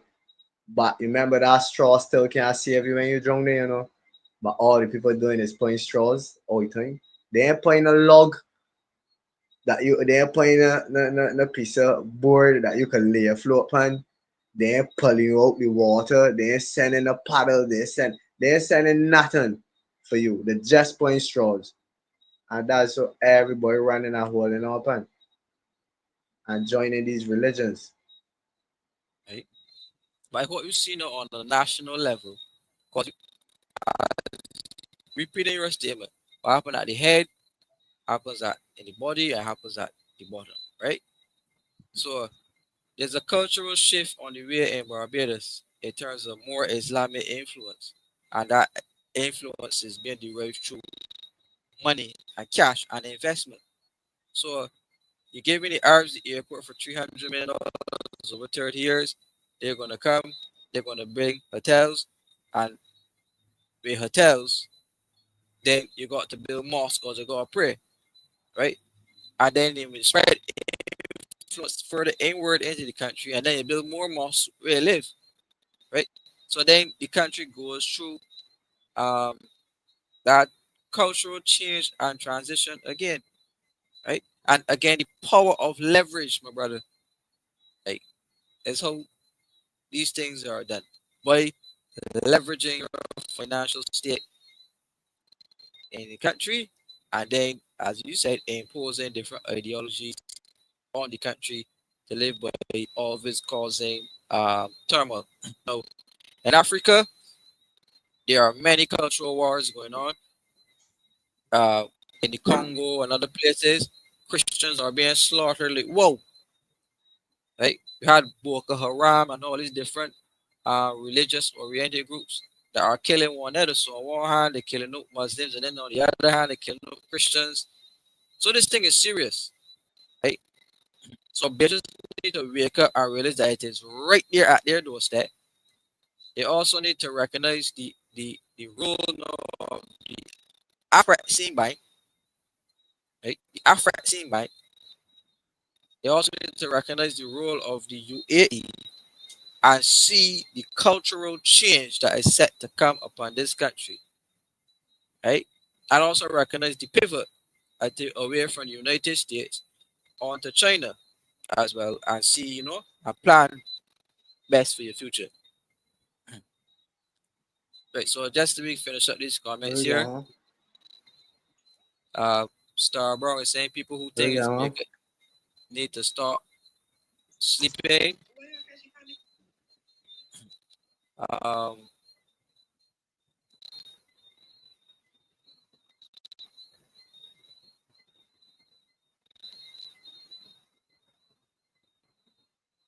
Somebody said that is the nature of the beast. But British needs foreign currency to pay its bills. That's true.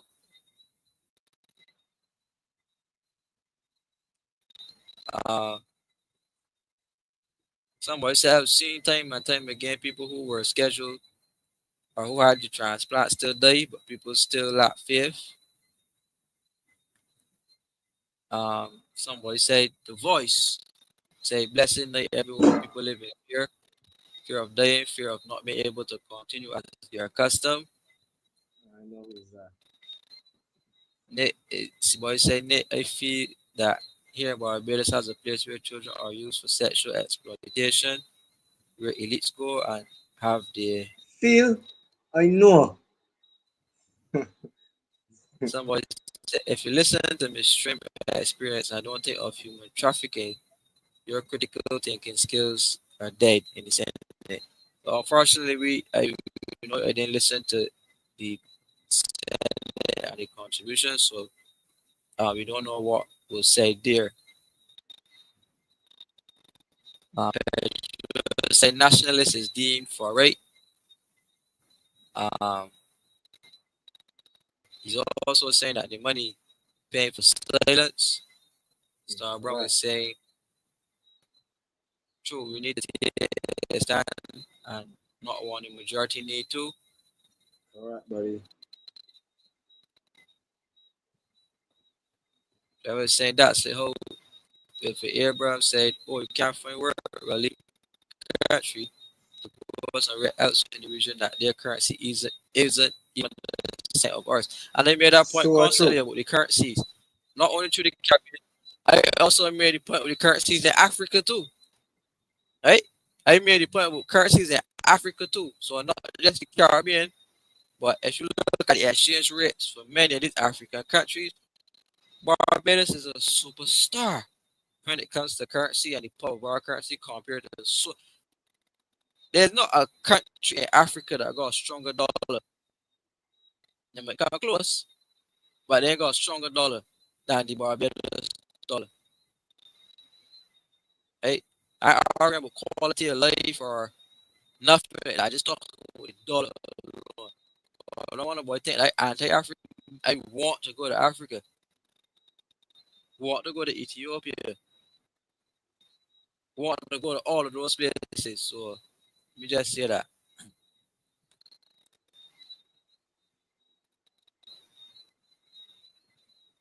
Right. Trevor is saying I when here burning that people remember the faces and names of all those demons who put the people of this country to go through hell. Hmm. They just say sad to say Belgians traumatized and will blame the usual suspect, the colonizers. Then he said you are right, and by the time they make the country be too far gone, Trevor came back and said we are on a doom road party on the boat in the middle of the storm. Some say It's true. eh. It's As true. Barbados is run by a globalist, and the rest of her masters, and she's making sure this place is on track for their new world order. Says as it is, she's conditioned the schools up to last week into the climate agenda and all the projects.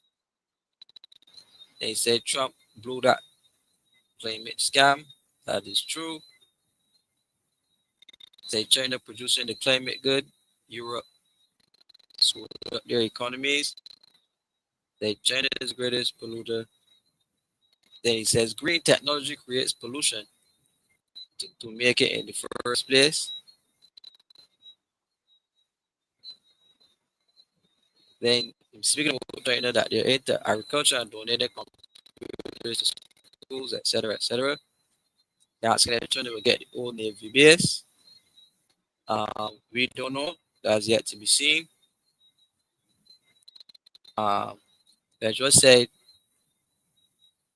you know, Miss Potter and Shutter, NC Starmer, Macron and Carney, Albanese, even Ursula went to Washington for a new trade deal, where she's playing stubborn. That don't make me laugh.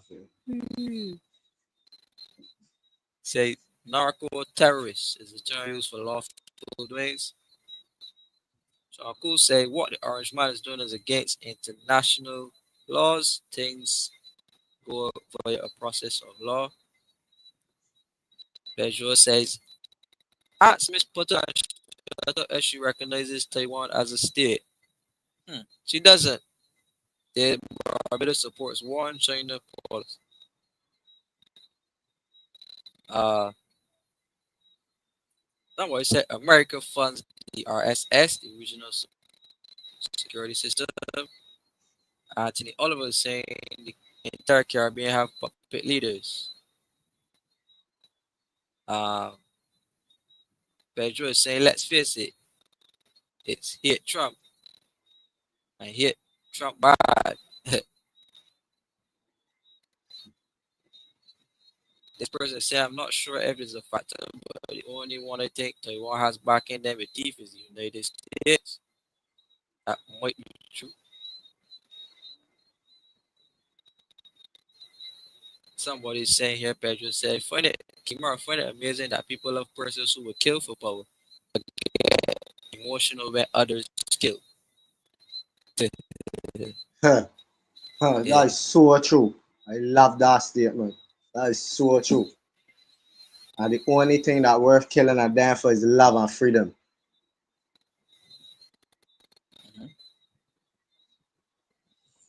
Pedro asked me if I'm against globalization.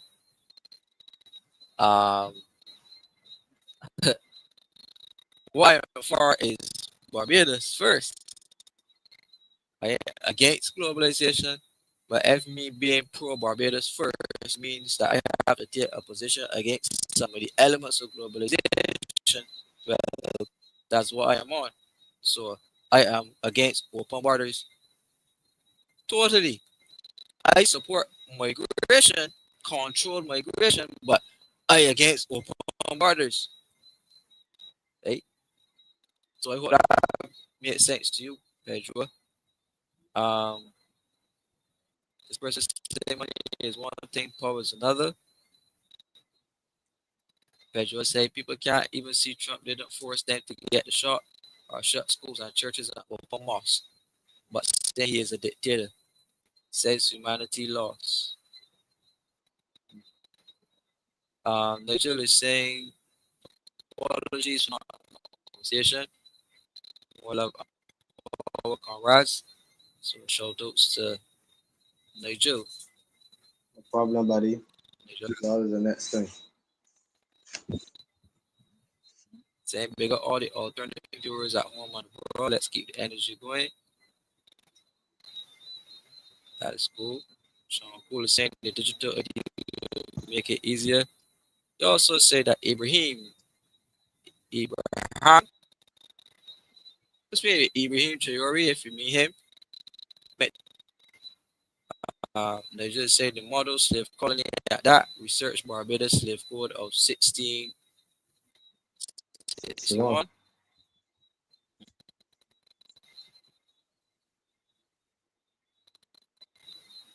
People are taught what to think. They don't forget that they are taught they are the most illiterate. We got illiterate in. He says so they will get But that's the truth. They're just the most educated, but the most indoctrinated is what you should say. through. Somebody said CARICOM inviting mercenaries into Haiti. This is the first time I ever saw African country. Kenya actually sent troops into Haiti, which was weird. Never saw that before. African country coming into Haiti. Um, so I would say want you all to remember as well. So Uncle say knit your language attracting the YouTube box. Yeah, that way he was doing the job.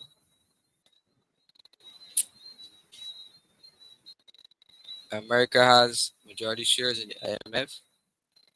Says only countries, five sovereign countries in the world, and they have veto power. So Uncle said Nigeria paid off the IMF debts. Trevor said, I remember when they were pushing walking up. I pushed it in the schools and said it was our culture, just as you see it. But it's an excuse to self-destruct. I say you can't do any better. Hmm. Hmm. They got something called adult entertainment, and that's something called children entertainment. And I feel that we blurring the lines as to what are for big or about consenting adults versus what children supposed to be involved in. I just feel like we blurring the lines a lot with that one.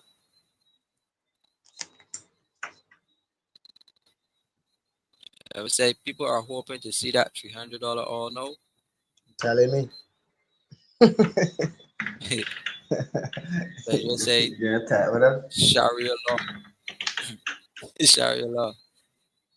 They say don't forget the Indian dip over here in BIM and they're buying up all over strategic locations all over BIM and the recent drug busts over and over and who were attached to these drug busts.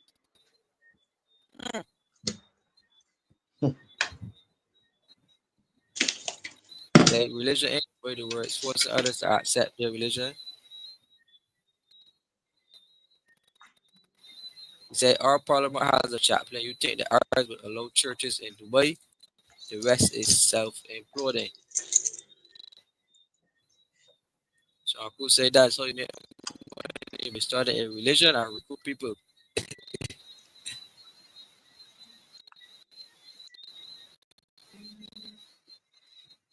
Yes. So we are at the end of tonight's show. So I just want to thank you all for tuning in. Once more, we had an extensive discussion tonight with Nicholas, aka Born a Legend. We missed Nigel on tonight, but we see him next week. Um, look out, look out, look out. Alternate Views is hosting a big event. So look out for that on our pages coming up very, very, very soon. We're going to make that grand announcement to the public very soon as to what Alternate Views is doing. So we look forward to your public support at this event that we have coming up. Young and old. Young, young Yeah. is a very positive vibe. A new energy into the country to change after a whole year with just negativity, you gotta end it with a positive vibe. Mm-hmm. So So look at that. I Yeah. want everybody to look forward for that. A very positive vibration. You know? Just come out and relax and enjoy. Mhm. All right. So, my brother, I don't have much to say because we're already late. So that's it for me for tonight. You have anything to say quickly before we end the stream tonight? The same thing that I just say all the time. Want be agents to be more observant, be aware of the surroundings, what going on around them. Stand up together as one for unity is strength. And we need to stand up together and fight for our future. Not for now, for the present, but for the future. That's the most important thing, the future. So Beijing's we gotta stop being so self-centered. Stop studying ourselves in every situation and study the future. That's what we gotta fight for, the future. That's what I have to say tonight. All right, my brother. Well, thank you very much. Again, shout outs to everybody who came on. We're building back nicely. So you want to get those views back up. You want to get those likes back up. So don't forget to like tonight's program. Don't forget to share the program with others. Um, we're saying love is yes, this is a love frequency. Right? We all about spreading the love, spreading the good cheer. We all about turning people to see the light of God as well on the show, right? So we heavily God focus on here as well. Do not mix up God and religion, please. Two different entities. Speaking about really appreciate the love on here. We're gonna continue to push the positivity and bring those alternative views to you, the public. and look forward for us and to see us again next week, Thursday, same time, same place, same people. And we have Nigel on and we continue these conversations. So thank you very much, Nicholas. Thank you very much, alternate viewers. We are officially at the end of tonight's program. So I will look forward to seeing you guys next week, God's willing. I will see you later.